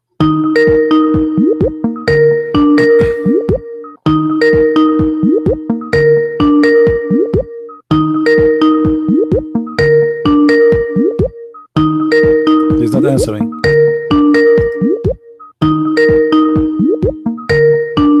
Answer. Hello? Yes, Mr. Mujahid. Now you get the hadith. You have no excuse. Read it for us, please. Well, yeah, let's go ahead and do that. You want to? Okay, go ahead. I'm listening. Let me bring it up. Okay. And then I'm going to take you to school. Okay. Oh, so you give me 10 minutes before the bell rings. As long you don't change the topic. Be careful about. No, I'm not going to change. The whole story is about Adam and the hadith. Hold on now. Okay. You're in class from this moment on. You're in class. You be quiet. I'm going to take you to school. Okay. Okay. You ready? I'm ready. Should I bring my sandwich? No, because you're not going to eat in class. Because no, I am 6 years old. 6 years old children, they eat in class, as you know. Ask Aisha. She will tell you. She have better experience. That's a red herring. Red herring? What does that mean, red herring? You're right. You have no idea what that means, do you? No, I don't know. Your intellect is not. You're not on the level with me, brother. Oh, so guys, this is red herring. I don't have a level of ham. What does that mean, red herring? Yeah, you don't know what that is. No, I don't know. Tell me. You don't know what ad hominem is. So what red herring mean? No, explain to me. What does that mean, red herring? You look it up. What is that? You want me? What do you want me to teach you? You want me to teach you everything? What red herring mean? What red herring science? mean? teach you about the Hadith? You want me to teach you about the Quran? You want me to teach you about Christianity? You want me to teach you about the Bible? Abdul, you cannot teach me about 2 words in your Quran. You do not even know how to read the word correctly. Actually, I will. Okay, read and let us laugh. Read the hadith. Read the hadith. Let us laugh. Remain silent, okay? You remain silent. I heard Abu Huraira narrating that the Prophet said, Adam and Musa debated. Musa said to him, "O Adam, you are our father, but have deprived us and caused us to be expelled from paradise because of your sin." Adam said to him, "O Musa, Allah chose you to speak with, and He wrote the Torah for you with His own hand. Are you blaming me for something which Allah decreed for me 40 years before He created me?" Thus Adam won the argument with Musa. Now don't talk. Now what I'm going to talk to you about is the laws of cause and effect. Okay? And so what I'm going to use is the example of someone that is a coach on a sports team. And this coach has someone that he wants to play on his team, and he tries to force him to play. Okay. He tries to force him to play. What good is that going to do the coach or his team to force him to play? He can't force him to do anything. Oh boy! By the laws of cause and effect, if he forced him to play, then he'd be putting his team in a bad situation, and he would lose games. He would lose the season. In the matter of laws of cause and effect, Allah has revealed in the Quran that He allowed Shaitan, and it says that because you have set me straight, says in the Quran. And Shaitan speaking to Allah subhanahu wa ta'ala saying, "But set me straight, I'll wait man on your straight path, and I will attack from before him and from behind him, from his right and left. You will not find most of them thankful. You will not find most of them." We pray Islam. We said, "Hold on. Your voice is gone. We cannot hear you. Your voice is gone. What couch and what game? And your voice is gone. I'm not interrupting you, by the way. Your voice is gone. We cannot hear you. Are you there? Are you there? Hello? Yes, are you just interrupting me? Or are you trying to... No, your voice is gone. We cannot hear you. Even now it's cutting. We cannot hear you. People are my witness. Well, can you hear me now? Okay, I hear you now. What couch? What the couch have to do with this? Allah is the couch here? I didn't think about a couch. Yeah, no, you speak about... the laws of cause. You said the football. I said the law. You said a fall, like a football something. What happened? Who is the one? Can you repeat again what you said from the beginning, because your voice was we were losing your voice. Can you say it from the beginning, please? Can you use it from the beginning? I'm giving you extra time. Don't worry. Yes. Say it from the beginning, please. Go ahead. Okay, I will say it from the beginning. Can you hear me? Yeah. Can you hear me just fine? Yeah. Okay. From the beginning. You said the word coach, correct? There's a coach. Did you say the word coach in the beginning? Who is the coach? Who is the coach? Yes. Who is the coach? Allah? Hold on. Let me. Don't interrupt me. No. You're in class. No. I'm not interrupting you. I want to know what do you mean by coach. I don't want to waste my time later. Who is the coach here? Who's the coach? I'm going to tell you again from the beginning. Okay, if you would shut up. But if you don't mind, please explain to us who is the coach in this story. Who is the coach in the story? Explain to us, please. Listen. What's wrong with you? You said the word coach. I want to know who is the coach in the story. Don't tell me. Don't throw words without explaining. Who is the coach? Is that Allah? The mic is yours. I'm going to explain. Do not interrupt me again. Okay, start with coach. Okay. I'm going to start where I started initially. You don't tell me where to start in my lesson. I'm giving you the lesson. You're sitting in school, and I'm going to take you to school. Okay, so you listen. I'm the teacher. I'm listening. Who is the coach? Who is the coach, you idiot? Who is the coach here? Are you calling Allah as a coach? Listen to what I'm telling you. Who is the coach? Answer. I'm going to answer your question. Who is the coach? I want to know. Give me his name. In this story you gave me, who is the coach? Is that Adam? Is that the devil? Is that Allah? Who is the coach? Let me explain to you. Who is the coach? Don't explain. Just give me the name first and then explain. Who is the coach? Is that Allah? You gave me. You stupid idiot. You don't dare even to repeat what you said. You just describe Allah as a coach, and what happened to Adam is a football game. and Adam and Moses are playing checkers with Allah, and he is the coach. How dare you, you idiot? How you compare Allah to a coach of football? The mic is yours. Right. Okay. Be quiet and show me some respect. You're going to respect me as a man. I don't respect you. Who said I respect you? I don't respect fool. You're a foolish man. No, you just describe your God. Look what you did. You describe Muhammad as a person who make mistake and he's stupid. You describe Allah as a football coach. This is what you did. This is what you did. You said whoever believed that Adam was forced to do sin, he is making a mistake and he is an idiot, stupid. And now you are comparing Allah to a football coach. Can't give me 10 minutes, can you? You just can't do it. Okay. Okay, so I'm going to start again. Start, right? but don't forget. But don't forget. Start. I want to don't forget the coach story. Who is the coach? Please go ahead. I'm going to talk to you about the coach. If you would be quiet. Okay, no problem. Who's the coach? You're gonna find that out if you would be quiet. No, I cannot find out because you see, I'm not smart like you. I want to know his name. You give me. I know you're not. The story did not tell me anything. I want to know who is the coach in that story. Who is the coach? We are not smart. That you see, the Muslims who believe that Allah will give them endless penis are smart people. The Muslim who believe Allah will give them wife, her ass is 1 mile, they are smart people. I'm smart like you. So who is the coach in that story you told me? Is that Allah? I'm going to let you know as soon as you shut your mouth and let me finish explaining it, okay? Okay. I'm listening. Go ahead and be quiet and give me the 10 minutes that you said that you could be quiet. But please, I'm going to talk about with Adam. Yeah, please start from about Adam and answer your question about Adam for the 10 minutes, and I'm not going to change the subject. Okay, but don't forget, please, the coach story, please. We like it. I'm going to talk about the coach. I'm going to talk about the coach. Okay. You're like a child that just you want your popsicle. Yeah, 6 years old, like Aisha. Yeah. And I imagine myself having sex, but in fact, I never did too. Those are red herrings. Those are red herrings. Those are diversion topics. Don't forget that. Don't forget that.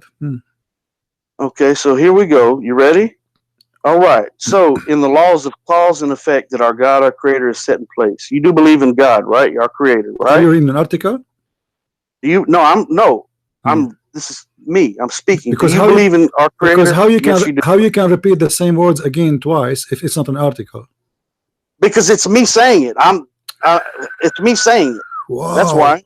It's my thought. Okay. So if we search now in Google for the word you just said, we will not find an article about it? Absolutely will not. Man, okay, go ahead. You're pathetic. Okay, man. Go ahead. Really go ahead.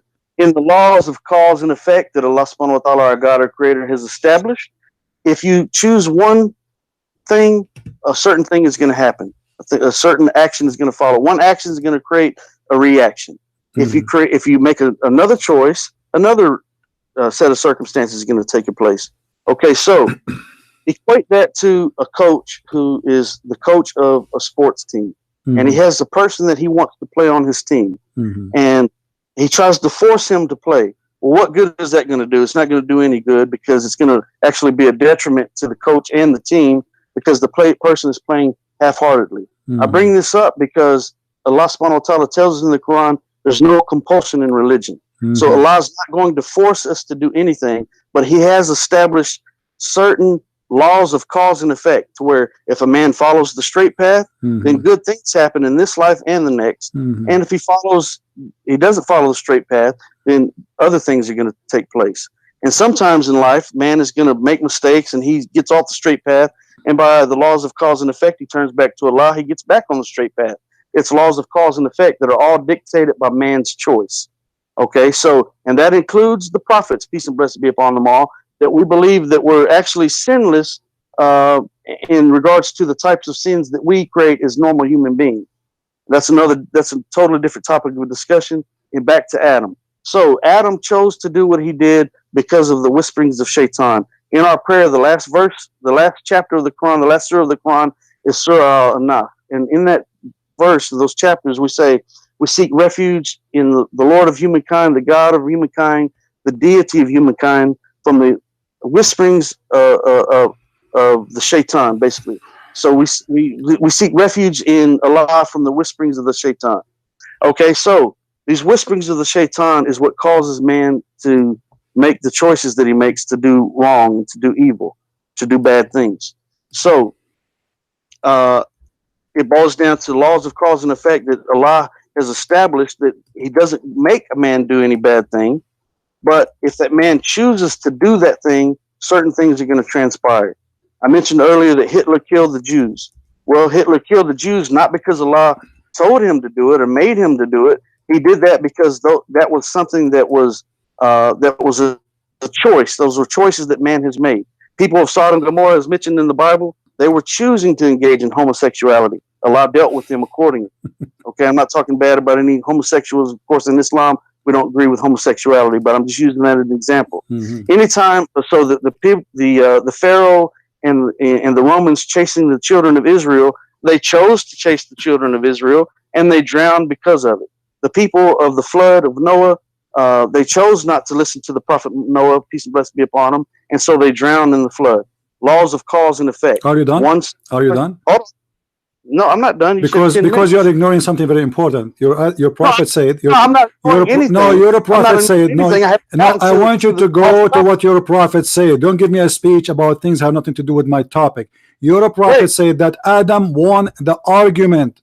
What does that mean? That's what I'm getting to. But you can't interrupt me in the midst of my conversation. No, tell me what does that mean. Don't go and speak about me in the midst of my answer. What Goma Mamora have to do with this? What Hitler have to do with this? Answer me.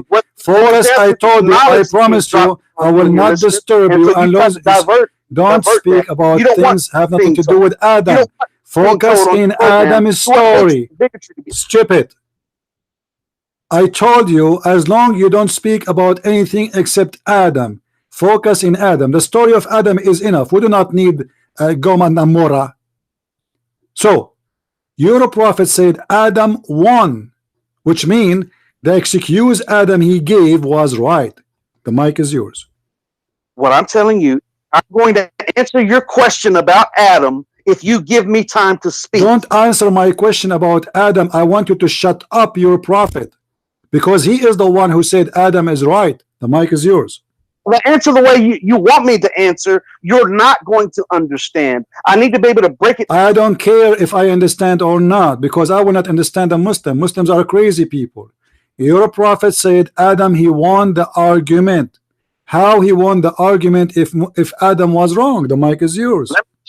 Okay, let's see what the Quran says. It says, for those who disbelieve, it matters not whether you warn them or will not warn them. They will not believe. Allah said over their hearts. Let me tell you how stupid this phrase is, because this phrase Muhammad he said to the unbelievers, and later they converted to Islam. That means Muhammad was a stupid fool when he said that. As an example, all those who are Muslims in the time of Muhammad, they used to be not Muslims before when he said that verse. So that verse was a false prophecy that they will never believe. Now answer, how Adam is right when he just said, do you blame me for what Allah he decreed for me 40 years before my creation? He did not say for what Shaitan decreed for me. He said what Allah decreed for me. Your mic. Right, through the laws of cause and effect. Those of cause and effect. Allah allowed Shaitan when he was cast out of paradise, he told Allah, he said, because you've sent me astray, I will lie in wait for man on your straight path. Okay, hold on. Did you say that Allah he said? Did you say that Allah he led Shaitan astray? That's what the Quran says. Okay. Because he's so Allah, astray. So Allah, okay. He cast him out. So because he cast them out of paradise. Okay. No. The Shaitan. You said the Shaitan. You said the Shaitan he was deceived by Allah. No, he was cast out of paradise because he set him astray. Okay, let me ask you what is verse? What is the verse? What is the verse you are reading from? That it's Allah. Surah Al-Baqarah. What? Surah Al-Baqarah. Look it up. What? No, it says because you have cast me out, because you sent me astray, because you set me away. What verse? Sent me out of what verse? What verse? Because you threw me down. What verse? However you want to term it. It's the same. What verse? What verse? I want to show everybody in the screen. What verse you are quoting for me? What verse? Because you kicked me out of paradise. What verse? What verse? Hey, Google, man. Look, Google, because you sent me astray. Don't tell me Google. You claim that you are an imam in the mosque. Either you are a liar or you do not know what you are talking about. You heard this from somebody. So what verse, where in the Quran it says that? You know what? you're a real character, man. Why you don't give me the verse? You are an imam. You claim to be an imam in the mosque, but you do not know where you can find the verse you just quoted for me. I know the verse by heart. Okay, brother. So where? I know the verse so where? What verse? What verse? You know what by? Okay, say it to me. Say it to me by heart. Here we go. I'm listening. It says, "Because you have cast me out, I will lie in wait for man on your straight path, and I will attack from before them and from behind them. And you will not find most of them thankful. You will not find most of them to be dutiful to you." Okay. What this means is, okay, hold on. What it means, the verse you read for me is wrong. It doesn't say that. Oh my goodness gracious! Yeah, okay. It actually does. Okay, say okay. That. Give me the verse number so we can laugh. Brother, look it up on Google. Don't tell me, brother. I'm not your brother. You're a Muslim. Your brother in humanity. You can be rude and insulting if you'd like. Well, Muslims, Quran says that we Christians are animals. So why you are a brother in humanity right now in the debate? Actually, the Quran says that you will find those who have most love for you. Abrogated. Muhammad, he said, kill them all. He says, kill all those who oppress. Oppress anyone. The Christians in Mecca never oppress anyone. The Christians. He says, fight those who fight you. No, he says, yeah, those who don't reject Islam, fight them. Fight those who fight you. Who fought Muhammad? Muhammad, he sent a letter to the Caesar of the Romans saying, convert or else. There you go again. Changing the subject. Now let us go back to the topic. Let's go to the topic. Abdul. Let us make it simple, you idiot. The verse is so clear in the front of my eyes. Your prophet said that Adam said, do you blame me for what Allah decreed for me? You said Shaitan decree. But here he did not say Shaitan is the one who made me do that. He said it is Allah. Do you know what Allah mean? By the laws of cause and effect. What laws of cause and effect? You idiot. He said, do you blame me for Allah? He didn't say Shaitan. Brother, who is the one who caused here in the story? Who is the one who caused Adam? Okay, let me show everybody how funny you are. Listen, if you are a Muslim, when you go to heaven, you will go to heaven because of what? Because what Allah decreed for you, or because of your deeds? Repeat the question. You as a Muslim, when you go to heaven, you will go to heaven because of your deeds as a Muslim, or because what Allah decreed for you? I will go to heaven based on the mercy and the grace of Allah subhanahu wa ta'ala. This is not the question. That's my answer to your question. No, it's not the question. So are you saying the Quran lying? Because the Quran says those who do good deeds, the Quran says those who do good deeds, they will have heaven. Those who say, okay, so based on the Quran, it says those who do good deeds and do righteousness, they will go to heaven. So people do good deeds all the time. Okay, but that's not the only criteria. The question is okay. So the question is okay. Why somebody will go to hell? Explain to me. Let me go. Let me rephrase the question. Why somebody will go to hell? Now you're changing. No, I'm not changing the topic. I'm not changing the topic. I'm getting you busted. I am getting you busted. You are today. You are my joker. Don't try to run.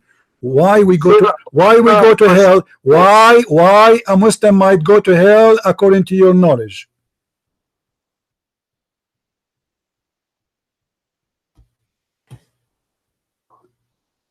That's a straw man fallacy. Why a Muslim might go to hell according to your knowledge? Give me an answer, please. A Muslim won't go to hell. A Muslim is one who submits. Are you sure? A Muslim, now there could be one that calls himself a Muslim, but unless he's of the mu'min, which is the true let us make it more simple.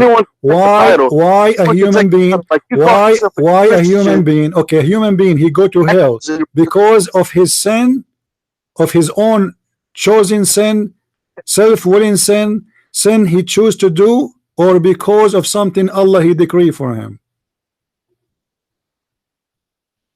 Because of the laws of cause and effect.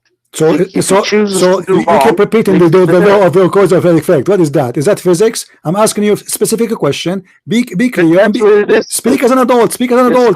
Okay. Why I will go to hell? Give me a reason. Don't give me the deck. Make it simple, my friend. Is it the sin? Is it the sin of a human being? Take him to hell according to Islam. Is it the sin you do? Abdul, potato is the sin you do by your choice willingly is the reason for you to go to hell according to Islam. Yes or no? Of course. Why would it not be? Okay, guys, I want to be my witness. Hold on. And you deviate from the path, then by the laws of cause and effect that Allah, our God, our Creator, has set in place, if you make the wrong you are cutting. Say again. Say again. We lost you. Hold on. We lost you. Your voice is cutting. Start from the beginning. What is the reason to go to hell? You said, of course.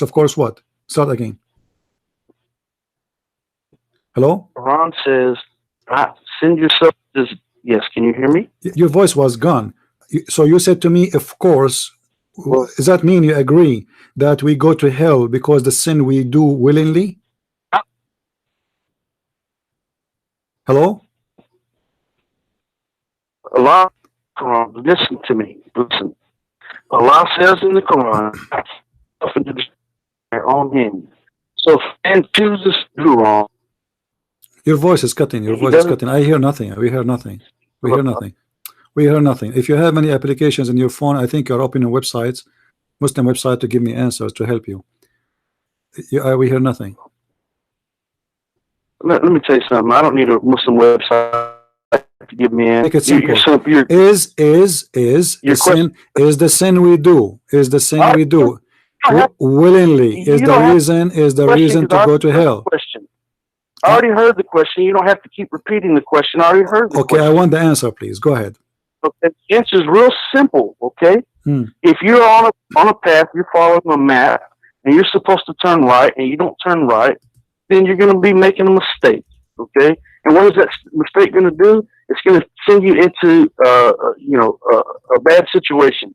So the Quran says, "Do not cast yourself into destruction by your own hand," meaning do not cause yourself to fall into sin. Don't allow yourself to be manipulated by the shaitan to fall into sin. Do not do things that are in the disobedience of Allah, or you do invoke pain and punishment upon yourself in this life and the hereafter.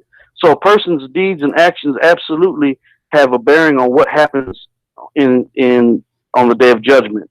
But it's only by the mercy of Allah that we make it to heaven. So that means that a person could give to charity all they want to in this life and give donations and all that, but that doesn't mean they're living in their life in the obedience of Allah, because just because they give donations and give to charity, in one aspect of their life, they may be an adulterer, they may be a murderer, they may be a rapist, a child molester. There's a whole bunch of different things they could be. And so those few acts of kindness and charity are not going to be enough to do it. Okay. A person has to. What is my answer? What is my answer? You see, you're giving me a speech until now I get no answer. I understand nothing from what you say. The answer is that you have to be of the mu'min, the true believers. Okay, so if you're a true believer and you live in the obedience of Allah, then you trust in His mercy. Let me make it simple. Let me make it simple. If somebody believes that a baby child, he's a Muslim, he's born of a Muslim family, is he going to go to hell or to heaven? Not automatically, he's not going to heaven. Automatically he will go to heaven. Are you sure?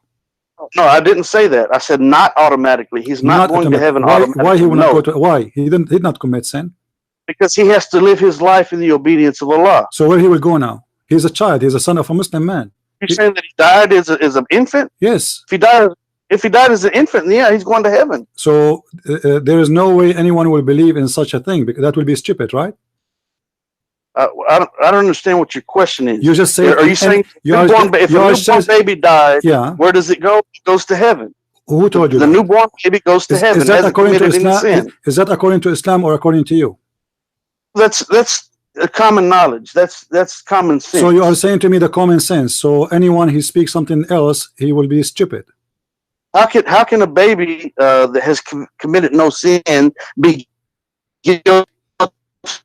Your voice was cutting. Say again, please, Mujahid. I didn't hear you. How come a baby what? What I'm saying, a baby that has committed no sin is sinless. Therefore, the baby is going to heaven. That's common sense. So, but is that based on Islamic teaching, or you are just guessing? I can't find anything in the Quran or the Hadith that say that in specific, but I'm sure it's addressed somewhere.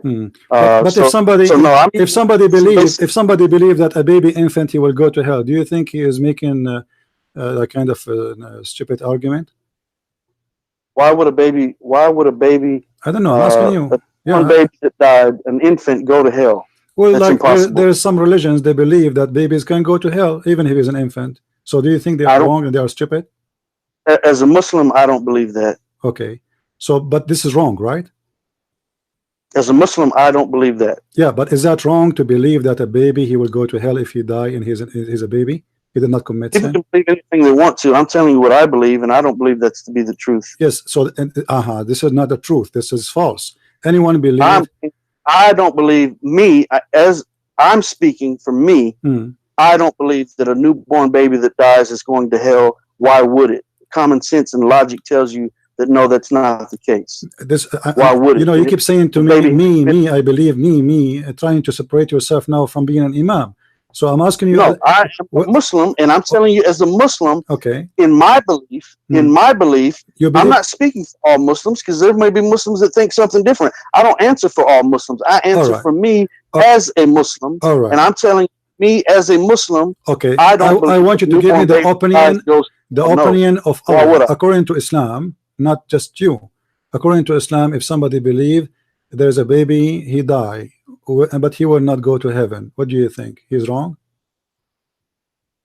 Why would a baby that died? Don't tell me why. I'm asking you a question. You are the Muslim. For me, I already answered. I'm not going to spin around. I want you to tell me. I answered your question. Okay, I don't believe. I want you to give me an answer as a Muslim, not as me. No, I'm telling you that I don't believe that. Okay, the correct Islam, is that the correct Islam opinion, or this is your opinion? That is what I'm telling you as a Muslim. That's what I'm telling you. So as a Muslim, this is Islam. So this is okay. So this is based. I don't answer for all Muslims. I answer for me as a Muslim. If a Muslim, he believes in this. I'm not going to answer anything else about that. The Shia, as an example. Hold on. Okay. I don't care what Shia anybody says. The Shia believe. Okay, hold on. If a Shia he believe. If a Shia Imam, hold your horses. If a Shia Imam believe that an infant he will go to hell, do you think that the Shia is teaching wrong? I would question that Shia about why he believes that, and I would have a conversation with him, a logical and peaceful and meaningful conversation with him about. Are you going to tell him? Are you going to tell him? Are you willing to tell him it's wrong? Are you willing to tell him it's wrong? Do you have? I would tell him that I believe that he's wrong. Yes. Yes. Okay. Thank you very much, guys. Be my witness. He just said. Finally, we made him say it because the one who said is your prophet, not the Shia. Let me get you busted again. This is your prophet. He said, Aisha, she said that a child who is a baby child who never commits sin, never ever commits sin, ever. Goes to hell? I don't believe that. Who cares who do you? Your prophet, he said, if you don't believe, you became an apostate. You're a prophet, he said that. Your prophet said that, and you just said you don't believe in that. And thank you for leaving Islam, my friend. Thank you for leaving Islam, my friend. Thank you for leaving Islam. Now let us see who is the coach here. Shut up. It is time for me to say to you, shut up. Coach, huh? Let us see who is the coach here. Let us see who is the coach. What's wrong with you? You Muslims are a bunch of idiots, and anyone who convert to Islam, he is an official idiot, is stupid. Read with me carefully, and this is a Sahih Hadith in Sahih al-Bukhari, in Sunan Ibn Majah, in all the books. This child, the Messenger of Allah said, you are muted, don't talk. SAW was called for a funeral of a child from among the Ansar. Ansar are Muslims. I said, who's talking? Aisha. Oh, Messenger of Allah, glad tidings for him, which means the child. He is one. He is what? He is one of the little birds of Allah, who never did evil or reach the age of doing evil. He said, it may not be so, Aisha, for Allah created people of paradise for paradise. He created them for it when they were still in the father backbone. And he created people for hell. He created them for it, which means while they are still in their father loins or their backbone. So here your prophet said that Aisha, she is not saying an accurate statement. This child not necessarily will go to heaven, even though he confirmed that this child did not commit sin ever, because Allah, he decreed his destination before he created him, if you will go to heaven or hell. So sin, you idiot, have nothing to do with you going to heaven or hell. This is a child who never commits sin, yet Muhammad confirming that he might not go to heaven. Why? Because Allah, he decided who will go to heaven before he created him, regardless of sin he will do. So all what you told me about the coach and the game and all the stupid thing, it was a joke. This is a child from a Muslim father, not a Christian father, not a Jewish father. He commit no sin. He reached no age of sin, but yet he might go to hell. And you are the one who agreed that this is a stupid statement to say. So why you say your prophet, he is making a stupid statement? Your mic. Well, what we do know is that there's some hadith that are authentic. This is authentic. Don't play the game. It's authentic. Okay. Absolutely not authentic. Okay. We also know. Okay, hold on. Let me get you busted. Let me get you busted. Let me shut up. Let me get you busted, guys. Does it say Sahih? Does it say there Sahih in the front of your eyes? Do you see in the screen? It says Sahih. Why you are lying, saying this hadith isn't Sahih? Why you are a liar? Shame on you. This is your Muslim website. This is your translation, and it says the grade there is Sahih. So shut up and admit that you have a following a stupid religion. Does not make any sense. And you are the one who said to me, it does not make sense. It doesn't make sense that a child, he is a baby, he's an infant, he will go to hell. It's you who said that. Your prophet is a stupid idiot. Your mic. You know why? Because we believe that we follow what makes sense and what does not. You don't believe in that. This is your prophet and this is Sahih hadith. Don't tell me we believe in that. Stop lying. This is your prophet talking. Are you disrespecting your prophet? We don't accept all of the hadith. You accept it. It says Sahih. It says Sahih in the front of your eyes. It is accepted. Let me explain something to you. Don't explain anything to me. You did already. We don't have. You say this is a Sahih hadith. We don't accept all of the hadith. No, you do. You are a liar. You are a liar. You are a liar. You are a liar. You are a liar. Because you just said to me it is not Sahih, which means if it is graded as Sahih, then you accept it. And this is the grade given to the hadith by Muslims, not by me. You are a liar. You are just trying to escape. You've been humiliated. You do not know what to do now. Your prophet is getting you busted.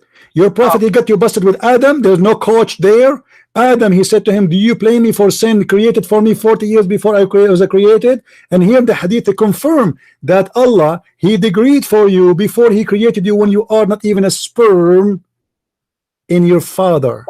You hang up, the coward. You want to debate a Christian prince? Are you sure? Are you sure? Why you hang up? Why? Did I hurt your feeling?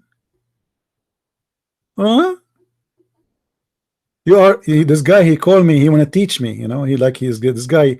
He is proud in the front of the Muslims. He is going, guys. I'm going to just wait what I would do with the Christian prince. You know. I don't think you're there to say to me, shut up in the front of my face. What you would do? You want to punish me? You don't know who I am. You have no idea who I am.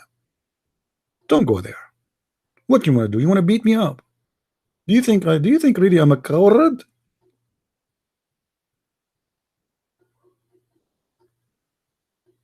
You see, guys, we don't debate Muslims. You have to trap them because they are not people of honesty. What coach in football? Cause of logic. What cause and effect? What the laws of cause and effect? What is that? What cause and effect? This is a child, baby, bambino. He's a bambino. This bambino did not do any bambino sin. He did not kiss women. He did not look at women. He is a bambino. Yes, bambino Mujahid. What do you want to say to us? Hello. Let me explain something to you. Now Don't explain to me why you are lying, saying this hadith is weak. Why you are saying this hadith is weak? You don't even know what the hadith. Let me talk. Why you said it is, you was breaking up. Why you think that I was running? You're okay, no problem. Let us see if you are running or not. Why you said okay, listen.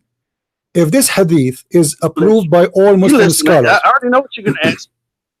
Is this hadith approved by all Muslim scholars? Yes or no? Is this hadith approved by all Muslim scholars? Yes or no? I can't answer that question because I'm not all Muslim scholars. You are. So what are you? What are you? You are Abdul. What are you? What are you? What are you? So what are you?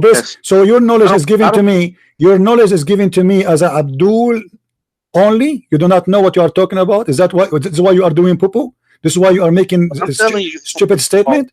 Okay, how you are not a scholar, but yet you made a judgment that this hadith is weak. What I'm telling you is that I don't answer for all Muslim scholars. It doesn't matter. For me. Who is you? Who are you? Who are you? Who are you? You are no one. This is a hadith exists in Sahih Muslim. Exists in quite a while. Listen, so I'm someone. You talking to yourself? This is to me. This is apparently a hadith. This is a hadith exists in all Islamic resource approved by all Muslims. Are you one of the Muslims? Are you one of the Muslims or not? Running from is what I am. Are you one of? I'm a person that you keep running from. I'm a person that you won't engage in a live controlled debate with a moderator, where you can have a period of time to talk. And I love it this way. What moderator? Because then you will speak for 10 minutes, you will say nothing. Muslims don't say anything. You will go. I have to get you busted. I have to trap you. I made you say things in order to get you busted. If I show you the hadith, listen, if I show you the hadith from the beginning, you will not say what you said. You will not say it does not make sense. This is the truth. If I show you from the beginning this hadith that your prophet said that, shut up. If I show you from the beginning that your prophet said, if I rephrase my question, I say, your prophet, he said that there's a child, he died, and he told Aisha, not necessarily he will go to heaven, then your answer will change. But now because you are in the corner and already you said to us that this is doesn't make sense, this is stupid, man, he is a child, he did not commit sin, and he why he will go to hell. This is what you said. That is a common sense, that is the logical, that is justice. That is justice. Why a child he will not go to heaven if he never commits sin? That's mean everything in Islam is a false and fictions. It's not a sin you do. It is something Allah he decree for you before you are created. You commit sin, you don't commit sin, it doesn't make any difference. As simple as that. Yes, Mr. Mujahid, what do you want to say? Why this child will go to hell? Hello. I didn't say the child will go. Your prophet says so. Your prophet, who care if what you say? You told me already he will not. You're a prophet. He got you busted. He said no, he will go. No, he didn't get me busted. No, you didn't do anything. What I did is catch you. I caught you robbing a bank earlier. And where area?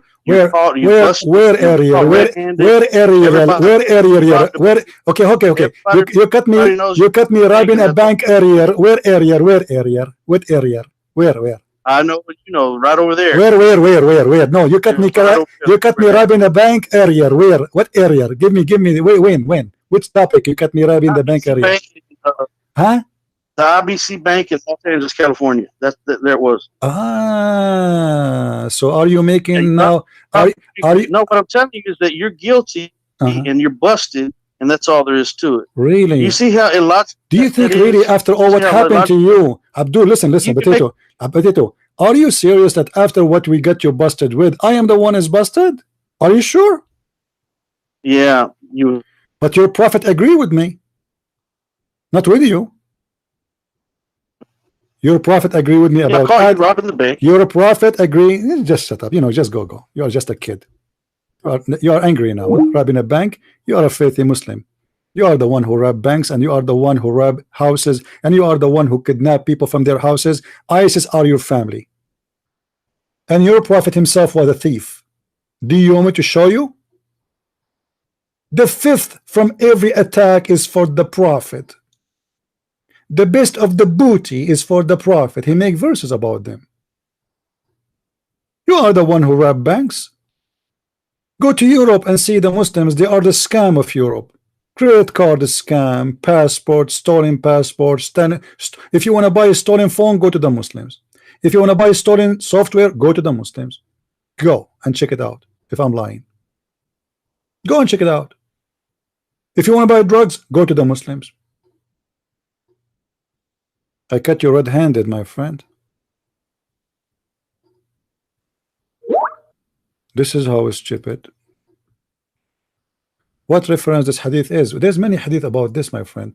This one is Sunan Ibn Majah, and this hadith number, number 1, book number 1, hadith number 82. Let me post the link for you guys on YouTube.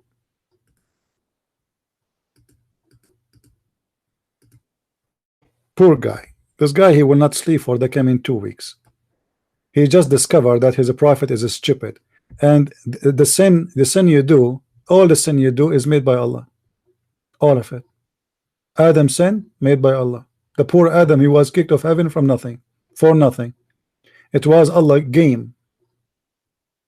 And the funny, this guy, he said to me that Allah, the shaitan, he said, because you laid me astray. It doesn't say that. That's a false translation. Because you're a donkey, they did lie to you. The same as Dr. Moore. In chapter 7, verse number 16, this is the verse you're quoting for me. You do not know where to find it, you idiot. It says, قَالَ فَبِمَا أَغْوَيْتَنِي, because you deceived me. Shaitan saying to Allah, because you deceived me. This is what Quran is saying. Allah deceived Shaitan. Because you deceived me, I'm going to deceive them. So he is, return it back. Because you deceived me, not because he kicked him out of heaven. He said that before he kicked him out of heaven, you idiot, not after.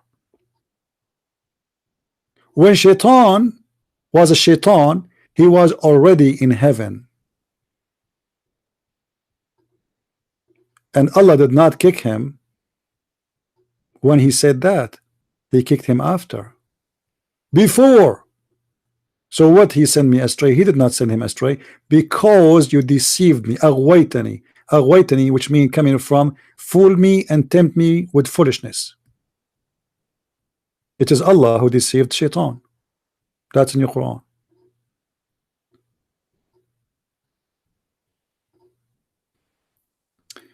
You know, when you see those who claim to be a Muslim convert, as he claimed, and it's true or not, I right away I see somebody, he is high with stupidity, and this guy, he will leave Islam.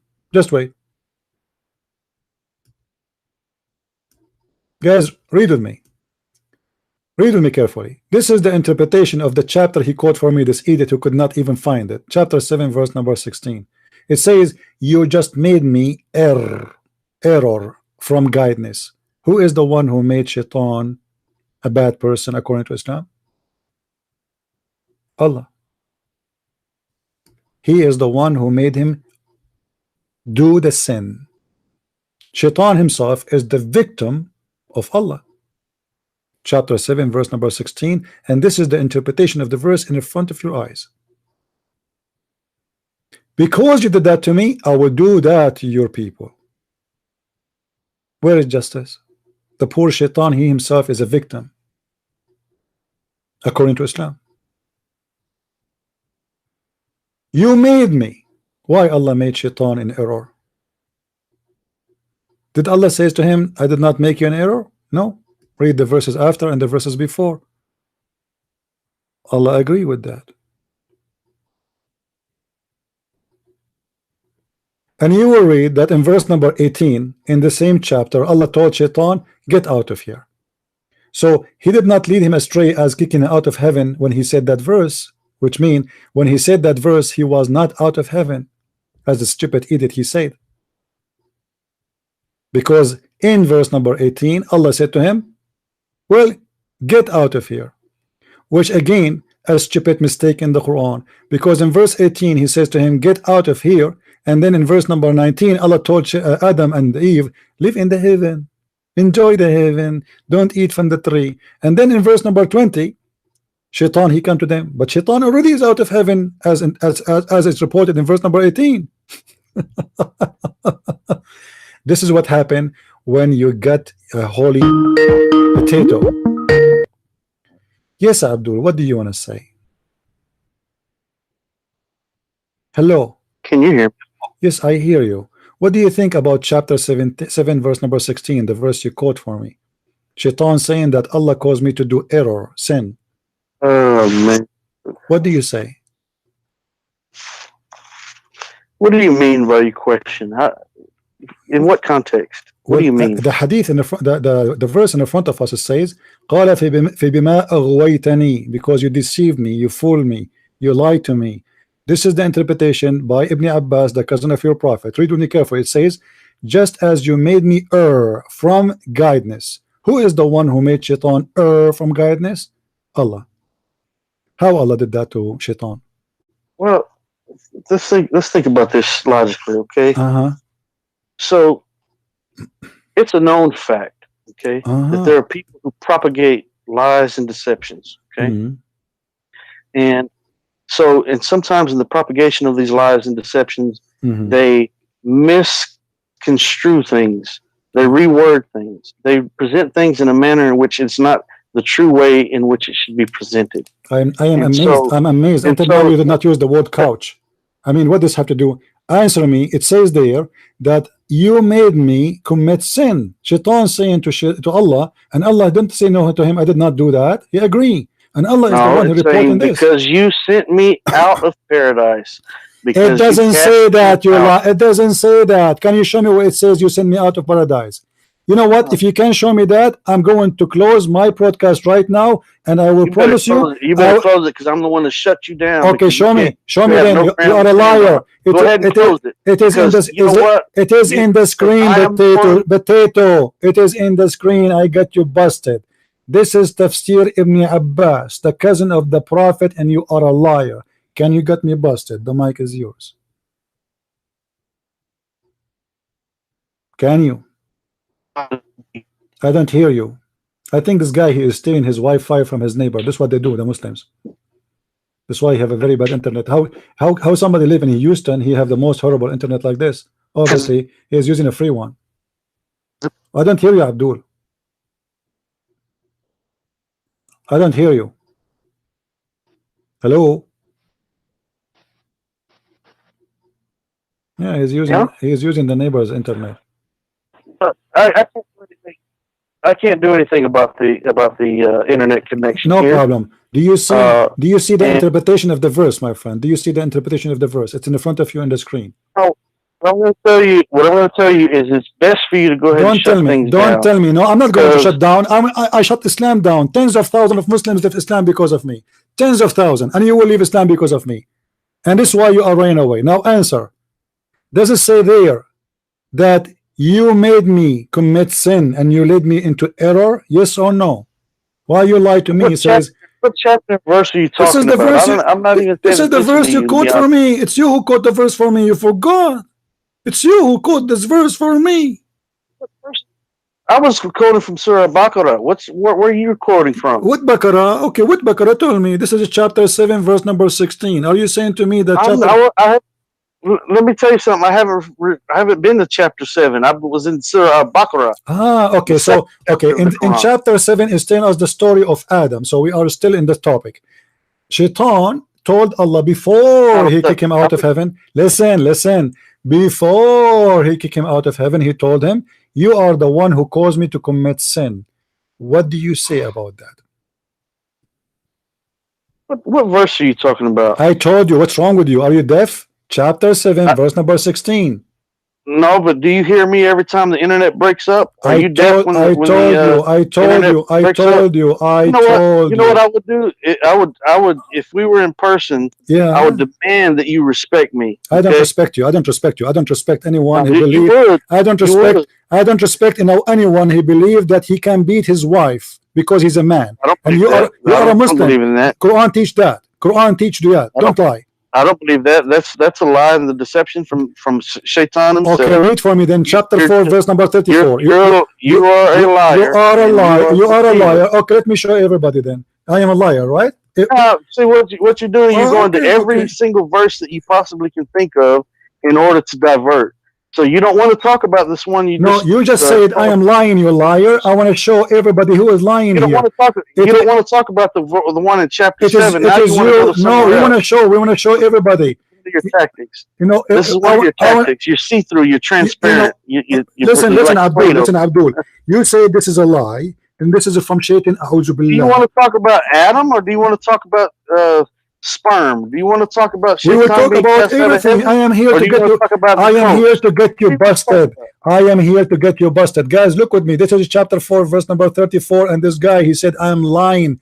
This is the translation of the Abdul, not my translation. I have nothing to do with it. As you see, this is search.com, which is what about chapter 7? What about chapter 7? We will go back. Let me get you busted. You said it's a lie. You said it's a lie, son of a muta. Listen carefully. Let me spank you and change your diaper because you smell so bad as a bambino.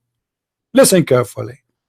It says, men are charged of women because Allah has made one of them excel of others to others. So the men are excel of the women. And because they spend money or spend their property on them. Who? The women. So because you spend money in the women, she's like a whore. So good women are obedient, guardian in secret that which Allah has guarded. As for those whom you fear rebellion, admonish them and punish them, and to beds apart and scourge them. Why you did lie and you said there is no such a thing in the Quran, and you accuse me of lying? The mic is yours. Using you of convenient. Answer. Why you said it does not exist in the Quran, you liar? Why you said it's not? I didn't say that it exists in the Quran. I'm saying that your understanding of what it's saying is. It says scourge them. It says scourge them. What does scourge them mean? You're unable to comprehend what is being said. And you are able to comprehend, correct? What is a miswak? Do you know what a miswak is? No, I do not know. What is the miswak? Right, you don't know what a miswak is. No, I don't. I never heard of it. What is that? It says strike them with a toothpick. Ooh. How much damage is a toothpick gonna present to someone? So a miswak. Okay, do you know what that is? You beat your wife with the toothbrush, my friend. Yes, let me show you how stupid you are. Let me show you how stupid you are. The miswak, you donkey, is a long root of a tree. It is not the little tiny thing they sell you today. In the time of Muhammad, it was a cheap. People, they get it from the ground. It's a flexible roots, very harmful. They beat the camel with it, you idiot. This is what the miswak is. What miswak? You see how stupid you are? Do you want me to show you the picture of the miswak? Are you stupid? Do you think it's really that little tiny piece of thing? So you will teach your wife to how to behave by beating her by something in the size of 1 inch? Are you tickling her or you are beating her? Supposedly the verse is saying to teach them how to behave, not to tickle them. So who is the stupid here, Mr. Miswak? Now, do you want me to show you the size of the miswak or the tree of the miswak? Your mic. Give in and answer you. Do you want me to show you? Do you want me to show you the size of the miswak? Do you want me? Let me submit. Let me answer you. Okay. How big the miswak? How big the miswak? You said a small, tiny thing. Let me answer you. Okay. You didn't even know what a miswak was. Okay. But let me answer you. Let me answer you. Okay. Mm-hmm. Okay. It also says to invoke no pain on them, to leave no marks whatsoever on them. Oof. How do you put your hands on someone and not harm them, not cause pain, and not leave any mark. There is a book made by scholars about. Let me get you busted. Let me get you busted. Let me show you how stupid you are. Everybody will laugh in a second, guys. You should not leave a mark. Did you hear him saying that? I want you to confirm that. I want you to confirm. I want you to confirm that if you beat your wife, you should not leave a mark. Is that correct? You've lost. I've studied the tafsir in Michigan University over that very surah right there. Which tafsir? Which tafsir? Which tafsir? Give me the name of the book. I will show it in the screen, and we will laugh together. Which tafsir? So I studied the tafsir in Michigan University. Shut up. What do you mean I studied tafsir in Michigan University? Give me the name of the tafsir, you idiot. What the whole tafsir of Surah An-Nisa. Yeah, what tafsir? Tafsir of who? Tafsir of who? Ibn Kathir, Al-Qurtubi, Al-Tabari, who? All of them. Okay. You understand that? All of them. Okay, shut up. Let me show the tafsir then. Here we go. All of them, guys. Did he say all of them? Did he say all of them? All right. Be happy. Here we go. I muted you. Don't talk. I will put it in the screen.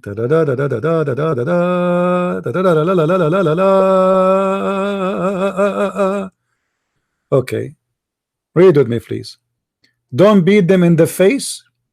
Turn your face for them, from the bed, and discourage them in mild and exaggerating manner.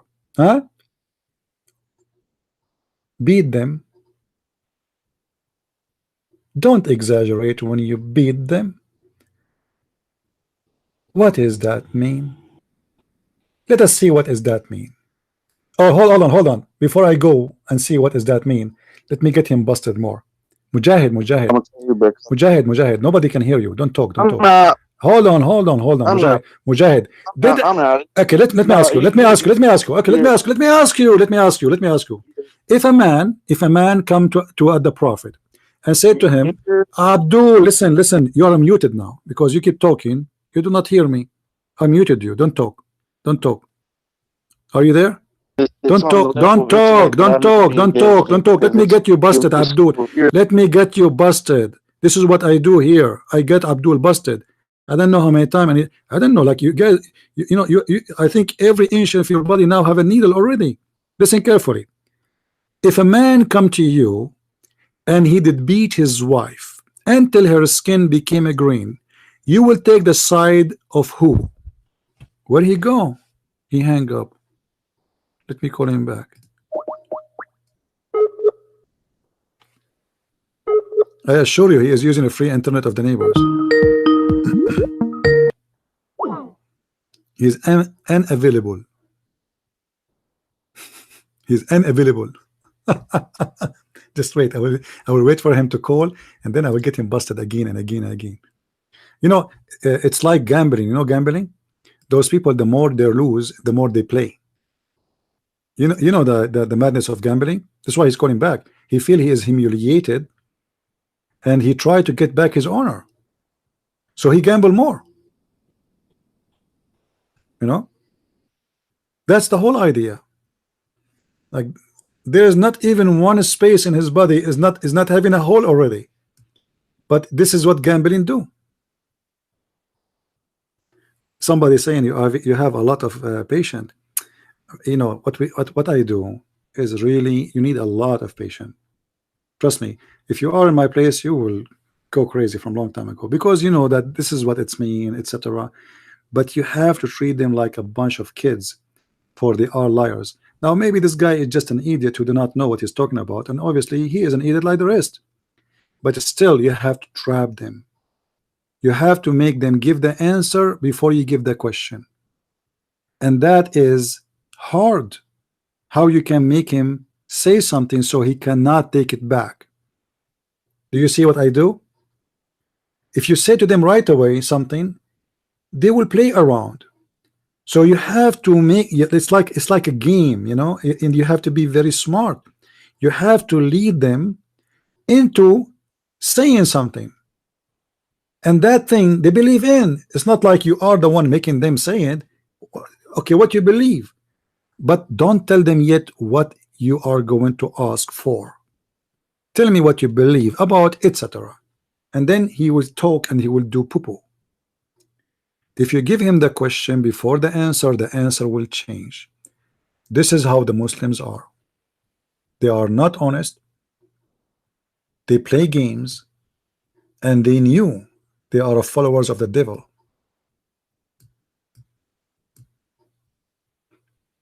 And I hope people here, they are learning really how to defeat Islam, not how to debate Muslims. Muslims don't debate. I never saw a Muslim debate anyone. They don't. You know, this is not a debate. This is a game.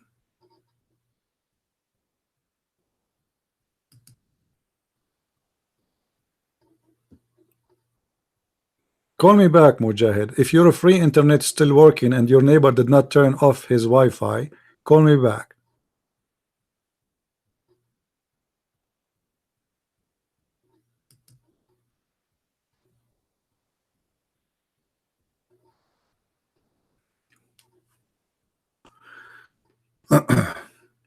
I'm just giving him a chance to call me back. I hope his neighbor did not turn off the internet. Yeah, this is why his internet is weak. Like, do you think really somebody who live in Houston, his internet is that horrible? It's not. It doesn't make sense. You know, because if he's home, it's mean he have a Wi-Fi, and if he is not home, he have a phone plan in his phone.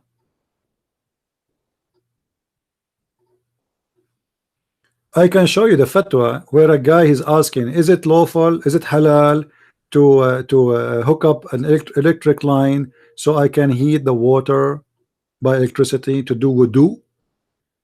The sheikh, he said, it is not lawful for to steal, however, in this case it is halal.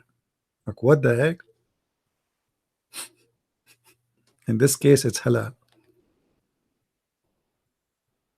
In this case,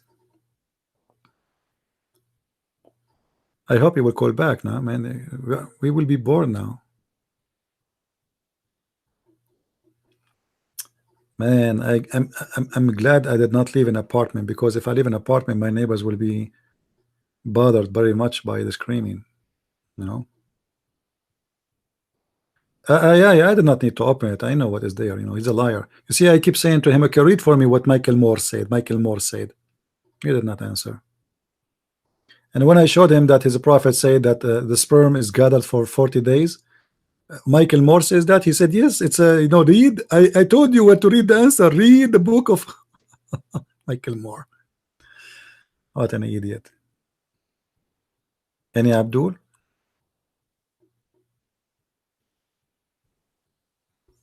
Do we have any Abdul here? Who is next? And when he called me, he said, you are shaking now. Honestly, I was really shaking. Very much.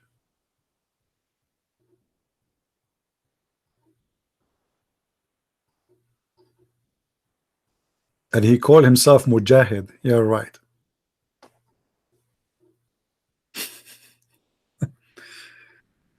Read the tafsir. Which one? About what? No, I don't want to read the tafsir. I want him to call first and get him busted.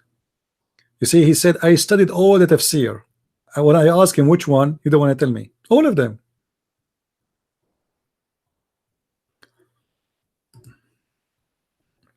I will get him busted again from the mouth of his prophet. Victor, no more.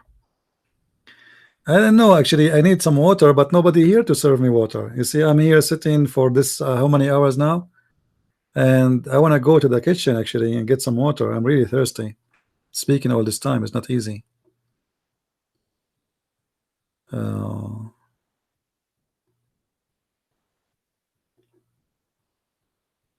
He is a coward. Let him call back if he's a man, because I wanted him to read something what his prophet he said about women beating, and let us see then what he will say. He did read all the tafsir, huh? Are you sure? You know, if this guy really is a person who converted to Islam, it's not his fault. This is the fault of his family, his parents. Obviously, they are not good family. They did not take care of their child. He is a victim of the stupidity. Muslims around him, they did fool him. But I believe today he made a good step by coming to me, and he will leave Islam. I challenge him. You are an insulting, ignorant individual. You interrupt me repeatedly, etc. Yeah, I have to interrupt you. I ask you about Adam. You talk about coach. You are just a kid. You are the one who called me names. You are the one who said to me, you are shaking. You are saying to me, you call me from the first second you call me, you start insulting me. That is the truth. Now, as long he will not call again, let me get him busted about beating the women. Read carefully with me, guys, and laugh. A woman, she came to Muhammad, and her husband, he did beat her until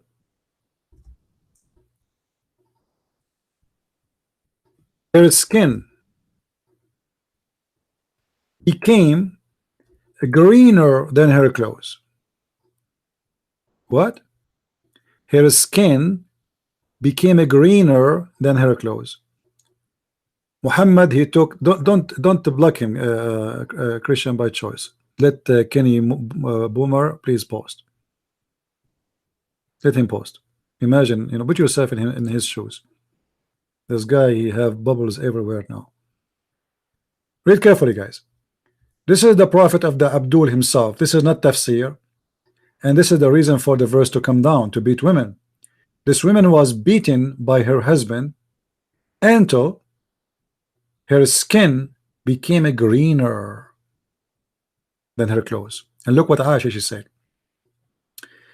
Aisha, she said that the lady came wearing a green veil, complained to her, Aisha, of her husband, and showed her green spots in her skin caused by beating. It was a habit of ladies to support each other. So when Allah Messenger came, Aisha said to him, I have not seen any women suffering as much as I believe in women. Why Muslim women are suffering that much? She did not say as women, she said believe in women. Specifically, Muslim women, they are suffering very much. Suffering from what? Beating. What Muhammad did, the story is so clear. Aisha, she said, look, her skin is greener than her clothes. Her skin is what? Is greener than her clothes. Did Muhammad took the side of the women? No. Did he say to the man, why you did that? No. Did he say to him, shame on you? I will punish you for beating your wife? No. Instead, he supported the man. And the story is in front of us. When Abdul Rahman heard that his wife had gone to the Prophet, he came with his 2 sons from another wife. She said, by Allah, I have, he said, by Allah, oh sorry, she said, I have, by Allah, I have done no wrong to him, but he is impotent, which means his, like Muhammad, he cannot do bam. And he is useless to me as this, like her dress, she held her dress.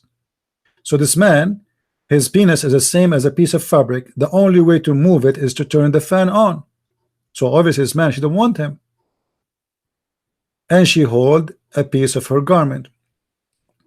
Abdul Rahman said, by Allah, O Allah Messenger, she had told a lie. And very strong, which means his penis is very powerful and work very fine. And even he can break walnut with it. I am very strong and I can't satisfy her. But she is disobedient and want to go back to Rafah. What the heck? This is a good Muslim woman. She wanna sleep with different guy who is the previous husband.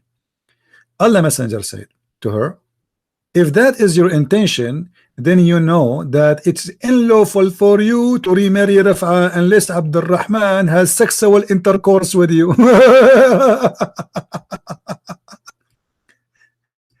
You see, guys, the beating is not the problem no more now. Muhammad, he did not even complain about the beating. He did not say why you beat her skin. Okay, so whatever is the problem, why you made her skin green. And instead of that, he took the side of the man and he told her, okay, if you want to go back to the previous husband, your husband have to taste your juice. What the heck? What? Taste what? You see here, they translate that until he have intercourse with you. It doesn't say that in Arabic. It says until he taste your juice. What a nice language, man. Hey, Mr. Brother Mujahid, what is the juice of the women you would like to taste? Can you please tell me what is the taste of a Muslim woman juice? What kind of juice she have? Where is the juice? Where we can find the juice of a Muslim woman? I want to get some juice. I'm thirsty. Yeah, it says there.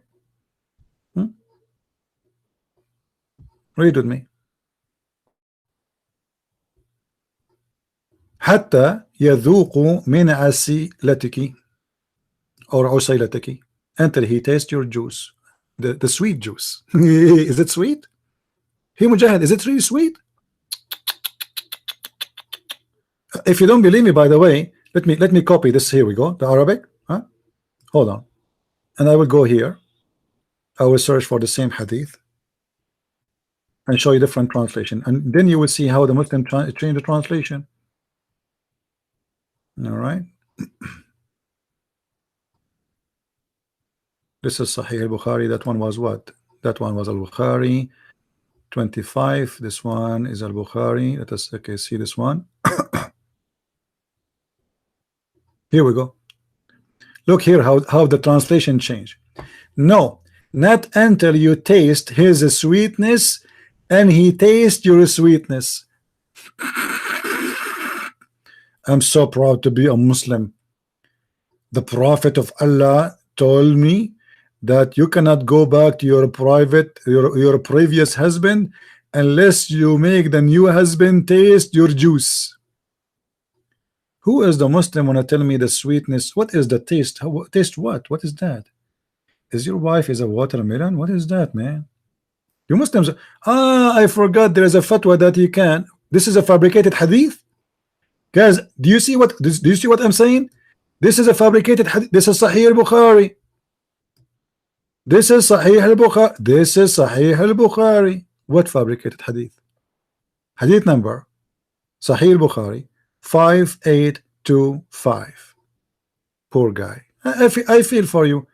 You see, listen, Ken. I really don't. I hope you will not be upset from me. I'm not against you, my friend. I feel sorry for you. That's all. They did lie to you. We are the Arab. We know how stupid this cult is. You do not know Arabic. You have no knowledge of Islam, and you are a victim. I have nothing against you. I believe you are a victim. I don't know you. You don't know me. You know. I wish you good luck, but you are a victim. From Islamophobic website, guys. This is Sunnah.com. This is Sunnah.com. This is Islamophobic website. This is Sunnah.com. This is Islamic website. This is Islamophobia. Okay, hold on. Let us contact them. Contact us. Let us see where's contact them. Do they have a phone number? No. About. Let us see. Site objective.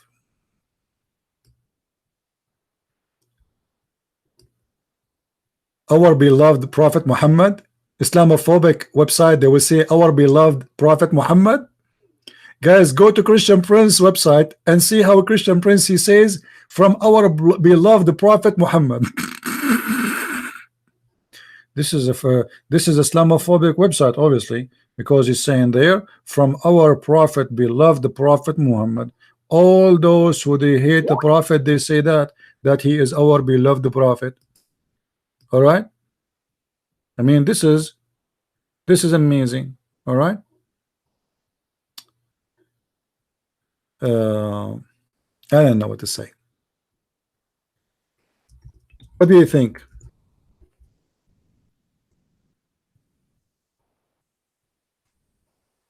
More. What do you think? Do you think still really this is a? And you know what? Why you don't search for the same hadith in your Islamic website? Forget about this website. Correct, guys? What do you think? We are showing the hadith number.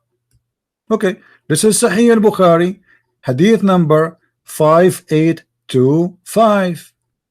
Go and search for it. Who said to you you need to read from this website, my friend? No, don't read it from website. I think actually I heard that this website is infected with AIDS.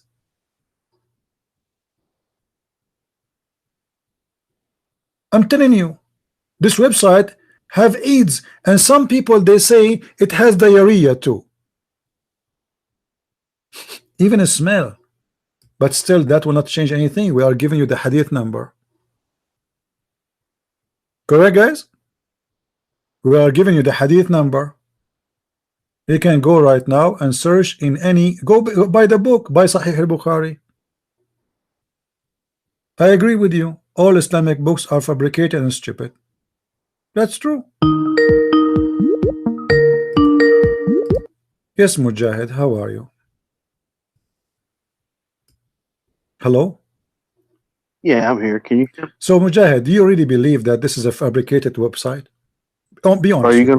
Are you gonna let me speak? Yeah, but I'm talking to you about what's in the text. Do you really believe what you said? What I want you to do is I want you to stop and let me speak. Okay. Okay. You like to okay. Yourself can you do me a favor? Can you do me a favor? I want to go to the kitchen to grab some water. Don't talk until I come back because I want to hear you. I'm using headphone. I will not hear you. Is that okay? Is that fine? Go ahead. You're gonna need some water. Go ahead. Yeah. I will need. By the way, in the Quran it says that we can drink whiskey and black label. Is that okay if I drink whiskey? No, it's not okay to drink whiskey. No, do you want me to show you from the Quran that it's okay to drink whiskey? You're not going to show me from the Quran that it's okay to drink whiskey. Do you want to challenge me? Go get you some water. Do you want to challenge me? I forgot about the water. I want the whiskey now. Do you want to challenge me about that? Let me tell you something. No, don't you talk. Do you want to challenge me? Do you want to challenge me? We're not allowed to consume alcohol. Do you want to challenge me? Okay, challenge me. Okay, why you don't challenge me? Okay, why you don't challenge me, my friend? Challenge me. Let us make a challenge. What I'm going to tell you is you're not going to find anything in the Quran that says that it's okay to consume alcohol. Are you sure? Nothing of any kind. Are you sure? I'm absolutely certain about that. Okay, read with me this verse then. Go get yourself some water. No, I don't want to get whiskey now, because the Quran, I'm very nervous, man. I'm very nervous. I called the address. Okay, read for me. You said there's nowhere in the Quran. It says that alcohol is good for you to drink it. Lower your voice. I'm going to hang up. If you talk to me with disrespect, I'm going to hang up. I'm talking to you. Any name, I don't care if you hang up. Don't threaten me, my friend. Yeah, you was begging for me to get back on. Because I'm not begging for you. I'm trying to save you. You are ignorant. You are a victim. Honestly, Mujahid, I don't hate you, man. I have nothing against you. You are a victim. I'll be honest. I don't care if you hate me or you don't hate me. I don't. No. Now read with me. Okay. Let us cut the crap out. Chapter 16, chapter 16, verse number 67. I challenge you to read it. You said there's nowhere in the Quran it says you are allowed to consume alcohol. Chapter 16, verse number 76, and the mic is yours. I don't know what you. What do you mean? I know what I'm talking about. I just give you the verse. I didn't say that you talk about. I said I don't know what you said. I said in chapter 16, verse number 67, Allah said it is good for you to have alcohol. Even it's good to use it as to drink with it and to get it drunk and to make even money from it, which means to buy it, to sell it, to drink it, and to get it drunk with it. No, it doesn't say that. It says that. Read it for me. Go ahead. No, it doesn't say that. It doesn't say that. Okay, read for me. Okay, what chapter, verse 16 or what? 67. Okay. Oh man, it's really a shame that you people are on the same bandwagon and you're unable to simply comprehend very simple and basic. I know. You see, we are the Arab. We speak Arabic. We cannot comprehend. But you are the one who don't know one Arabic word. You can comprehend. I mean, that's amazing. Well, different intellects have different levels of comprehension. Right. This is why the child who have no sin, he went to hell, right? And you are the one who told me it does not make sense, but now it makes sense. Right. So if a hadith doesn't make sense, we don't live by that. No, you live by it because this is a Sahih hadith. Right. We don't have to follow all the hadith. You have to. That? You have to. Okay. What if I get you busted? What if I get you busted? What if I get you busted that you have to follow all the hadith of Muhammad? And you listen to what I'm telling you. No, it's not up to you. I don't shut up. Nobody tell me shut up. Even my mom, she never said to me shut up, because she said your voice is beautiful. Sing for us. And since I was a baby, I keep singing Quran since the first day. Like my mom, she gave birth to me. I was saying like, and right away she said this guy is going to open a chat room to shut up every Muslim who recite Quran because he do it better than them. Now answer, you idiot. The verse in front of me, chapter 16, verse number 68 says, it is lawful for you, it is allowed for you to use alcohol, to drink and get drunk, and even to make money from it. Why you are saying to me I don't comprehend and you comprehend? What about right now we go and read the interpretation for the verse? The mic is yours. Well, I'll tell you what, don't interrupt me again, okay? What about we go and read the interpretation?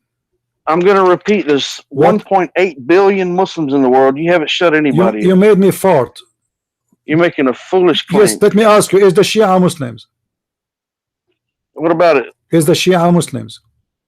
Well, sure they are. They are? The Shia Muslims? What do you mean? Are they Muslims? The Shia, are they Muslims? Well, sure they are. But they worship Ali. They say Ali is the light of Allah. It's not for me to say, no, they don't worship Ali. Yes, and they don't. And they believe that Muhammad is made from light.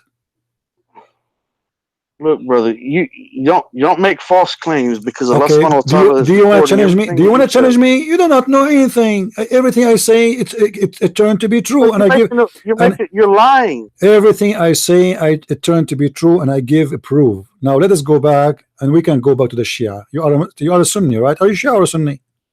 I'm Sunni. Okay, that's good. Okay, the Sunni, they say that the Shia are not Muslims. So stop lying. I can show you tons of videos in YouTube saying Shia will go to hell. Let me tell you something. A Muslim is not allowed to say who is or who is not. No, he's allowed. You are a liar. Let me show you. Let me get you busted. The Muslim, the Muslim is allowed. The Muslim is allowed, and your prophet, he did that too. The Muslim is not allowed. No. You're not a Muslim. You don't know. Okay. A Muslim is not allowed to say who is or who is not a Muslim. Are you sure? Not to decide. Are you sure? Are you sure? So why your prophet, he said the following in front of your eyes.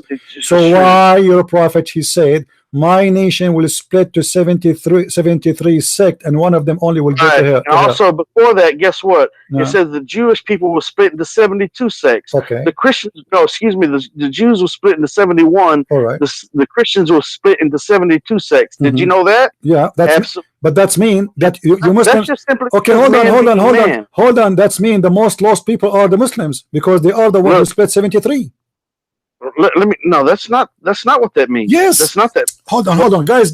Did this guy? He said, "Do you know?" He is the one who said that. Do you know that the Jews split into 71? Do you know that the Christians they split into 72? But the verse, the hadith says that the Muslims split into 73. So the most deceived people is not the Jews, not the Christians, the Muslims. The mic is yours.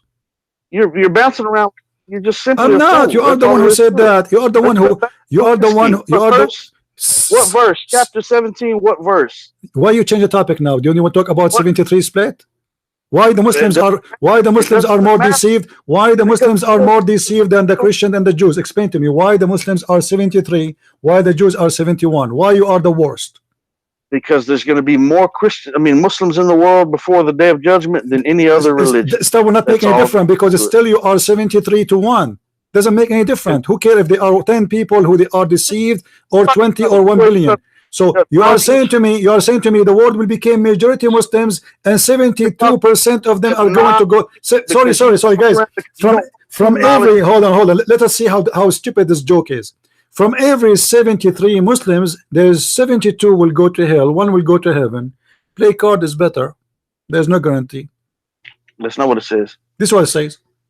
No, and not only that, did your prophet say that Islam start as a strange, small, and will end as a strange and small? No, do you want to challenge me? Do you want to challenge me? Do you want to talk about every? Do you want to challenge me? Do you want to challenge me? that he So said. I want to challenge you to a live control debate. Are you man enough to do that? You are the one who opened the topic. You see, that's stupid of you. So shut up. Don't tell me Islam is the whole world will become Muslim, because that will prove that Muhammad is a false prophet. For Muhammad, he said Islam start as a small tiny religion and will end as a small strange tiny religion. So why you are saying something against your prophet prophecy? True believers versus those who call themselves Muslim. There's the mu'min, which are the true believers. They call themselves Muslims, but Muhammad, he said that those who call themselves Muslims and they are true Muslims are going to be the minority, not the majority. Right. True mu'min, the mu'minin and the mu'minah, the mu'min, absolutely, the mu'min, the true believers. Therefore, absolutely. So okay, let us go. Okay, hold on. So the child, idiot. How a true believer can be true believer if a child, he did not commit no sin and he is born as a Muslim? Because your prophet said every person is born as a Muslim, he will go to hell. How the mu'minin, they will go to heaven or they will go to hell if the child is going to hell? Once again, you're bouncing around. I'm not bouncing around. I'm getting you busted. I'm spanking you. A child, he never commits sin. How he will go to heaven? How your Quran says if you believe in Allah, you go to hell, you go to heaven, and the child, according to Muhammad, is born as a Muslim, which means he believes in Allah. Already he's a Muslim. So how he will go to hell? Go ahead and keep running. How he will go to answer? Did your prophet say everyone is born as a Muslim? Did he say that? Every child is born as a Muslim. Did he say that? Admit, Abdul. Just shut up. I have no time for kids. Don't call me again. Go to hell. Let the hell of Muhammad take you. Let the hell of Muhammad take you. I did my part. You are a follower of the devil. You don't want people to help you. The Quran not only approve alcohol, the Muslims used to pray and they are drunk. And the coward Muhammad, according to Muslims, Muhammad, he forbid things in steps. That's false. Muhammad, he forbid alcohol when he gets sick. He cannot drink no more. The Quran says that the Muslims, they pray and they are drunk. I wish I have a video camera at that time. Honestly, I wish I have a camera with me. يا أيها الذين آمنوا لا تقربوا الصلاة وأنتم سكارى. Oh, who you believe, don't approach prayer and you are Bismillahirrahmanirrahim, shish kebab falafel amin. What it does mean, don't approach, not to pray when you are totally drunk and high fi. What does that mean? Do you know? I get disconnected, so I don't know what you've been saying. The Quran says don't approach the prayer when you are drunk. What does that mean? Okay, this is real simple. Okay, let me explain it to you. I'm going to need 30 seconds to explain this to you. Okay, are you going to give me 30 seconds? I will give you 30 seconds and one beer, no problem. Right. This is very, very simple. Okay. So this is what's called an abrogation. Okay, now listen to what I'm going to tell you. In the days of Jahiliyyah, the days of ignorance, alcoholism was very, very rampant. It was very bad. Okay, right. So,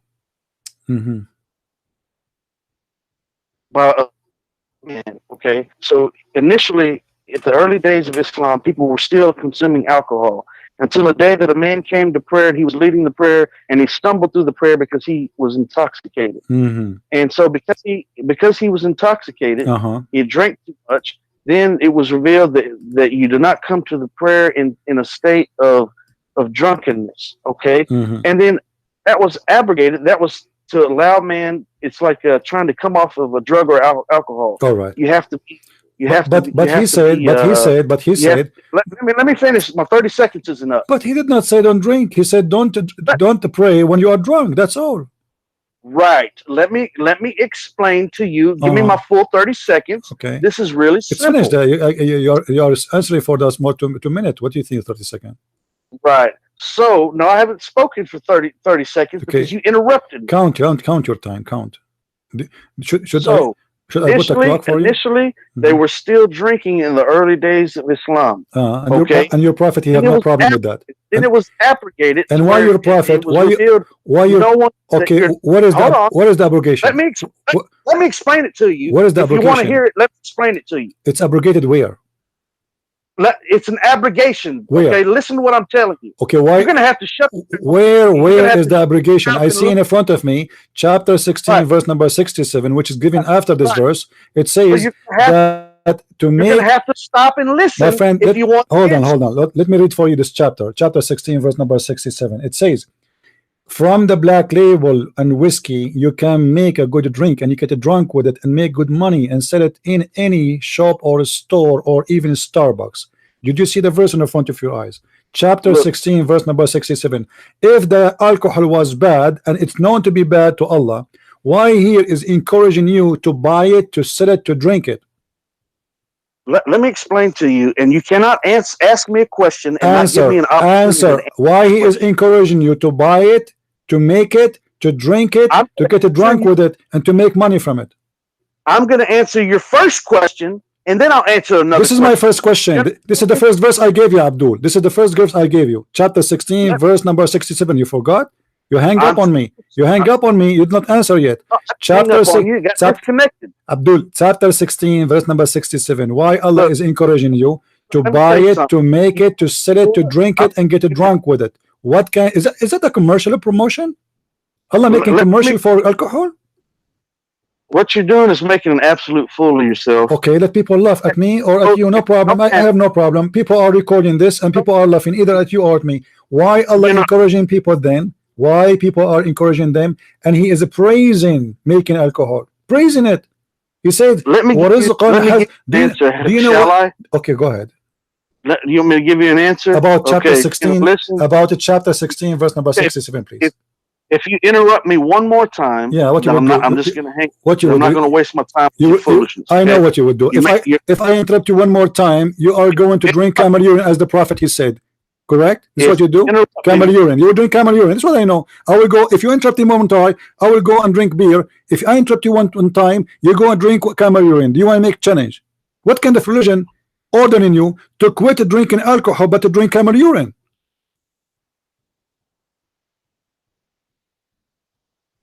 You know, that's a really stupid. What do you mean stupid? Did your prophet order you to drink camel urine? So here we go. Don't drink beer, but drink camel urine. So you exchange two yellow liquid. The yellow liquid of the beer is bad. Now you're changing the subject. I'm not changing the topic. Answer. Chapter 16. Chapter 16, verse number 67. I'm listening. Yesterday you raped a child and you robbed a bank, and I caught you. And let's talk about that. Why did you rob the bank yesterday? What? Because why did you need the money? Why did you need the money? Yesterday I was a Muslim. It's halal to rob a Christian bank. Don't you know? Do you want to show you the reference? Do you want me to show you the reference that it is lawful? Do you want me to show you? Do you want me to show you that it is lawful to rob a bank if you are a Muslim robbing non-Muslim bank? Do you want me to show you that?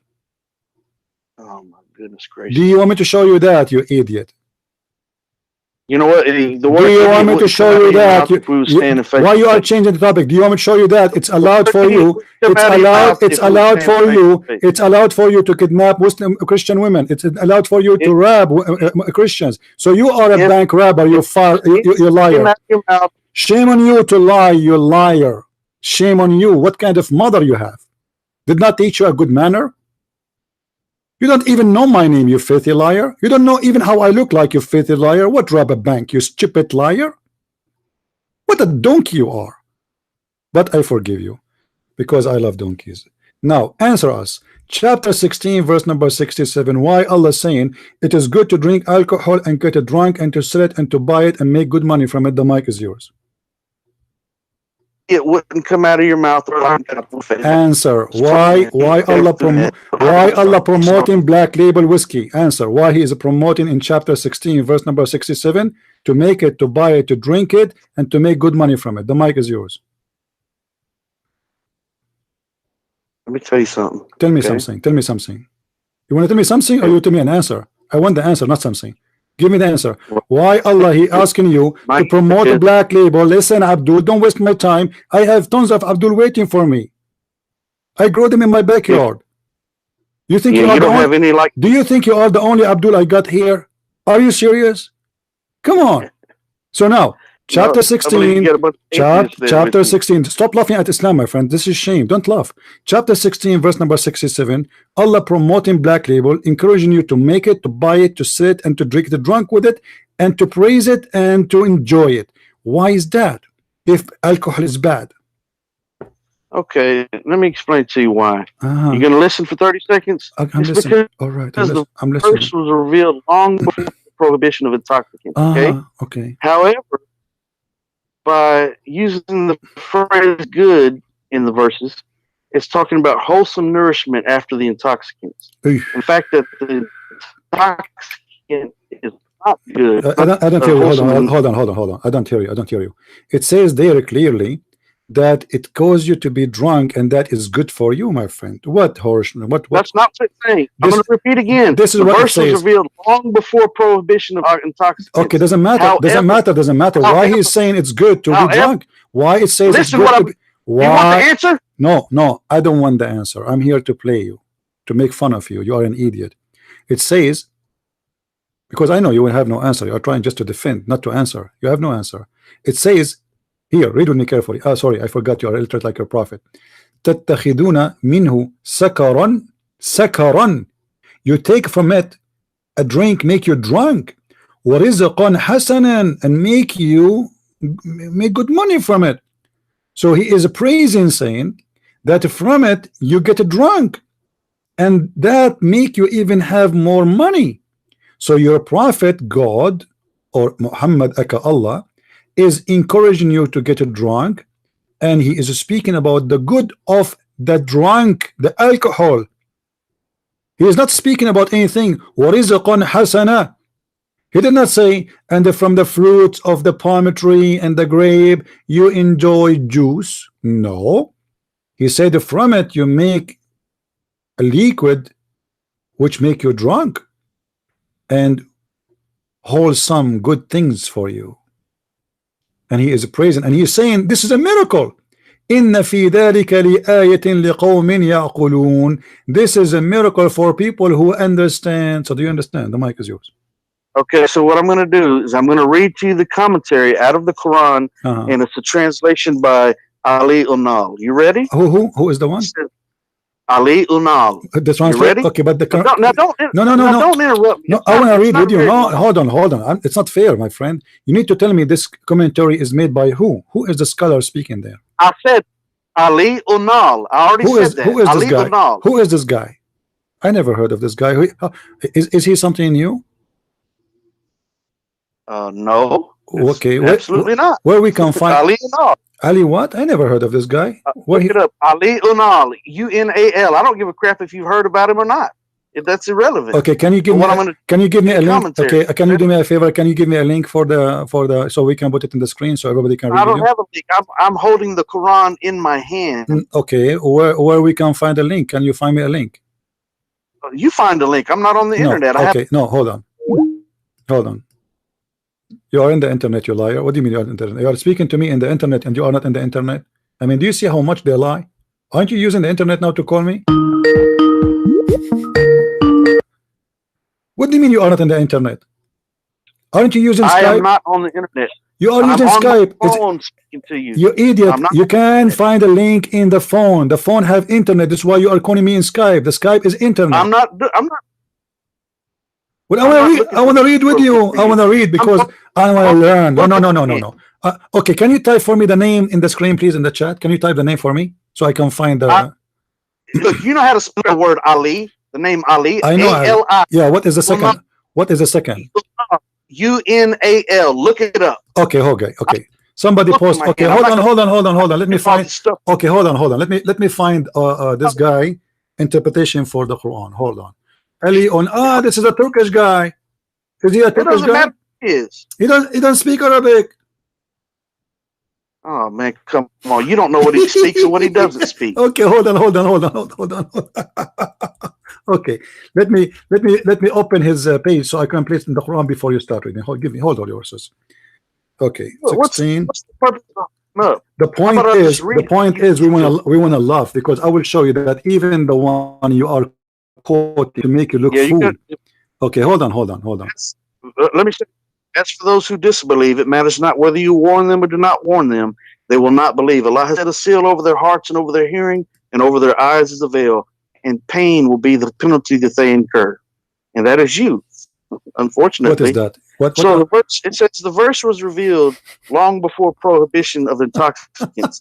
However, by using the phrase of good, wholesome nourishment after intoxicants, the fact is that intoxicant is not good. And it's saying that wholesome nourishment is implied. Coming after the verse describing milk and how it is produced, the Quran refers to intoxicants in correspondence to excrement and blood, while the phrase good, wholesome nourishment corresponds to milk, thereby preparing the minds for the prohibition of intoxicants. By calling on people to use their reason concerning their matter, it encourages them to think and to be sensible and reasonable when choosing their food and their drink.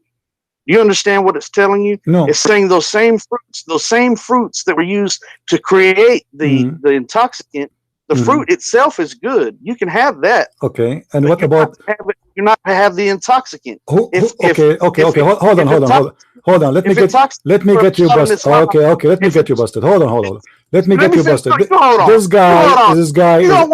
Let me get you busted. Hold on. Let us do this.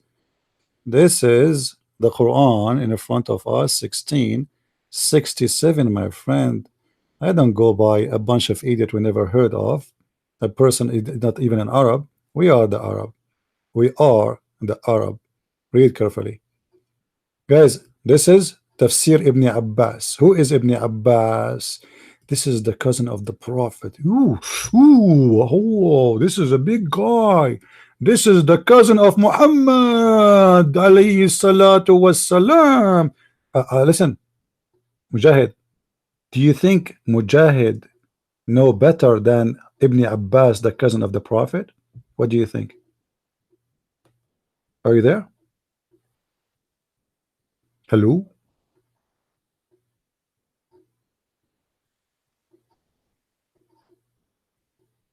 Hello? As you see, none of what you said is located here. Allah praising making alcohol. I don't know what happened to this guy. Are you there? Maybe his neighbor turned off the free Wi-Fi.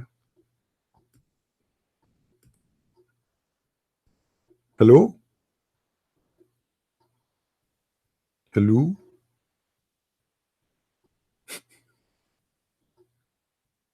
Guys, does it say here? This is say there. This is before the wine and alcohol became forbidden. So Allah, he was praising it. None of what he said is exist here.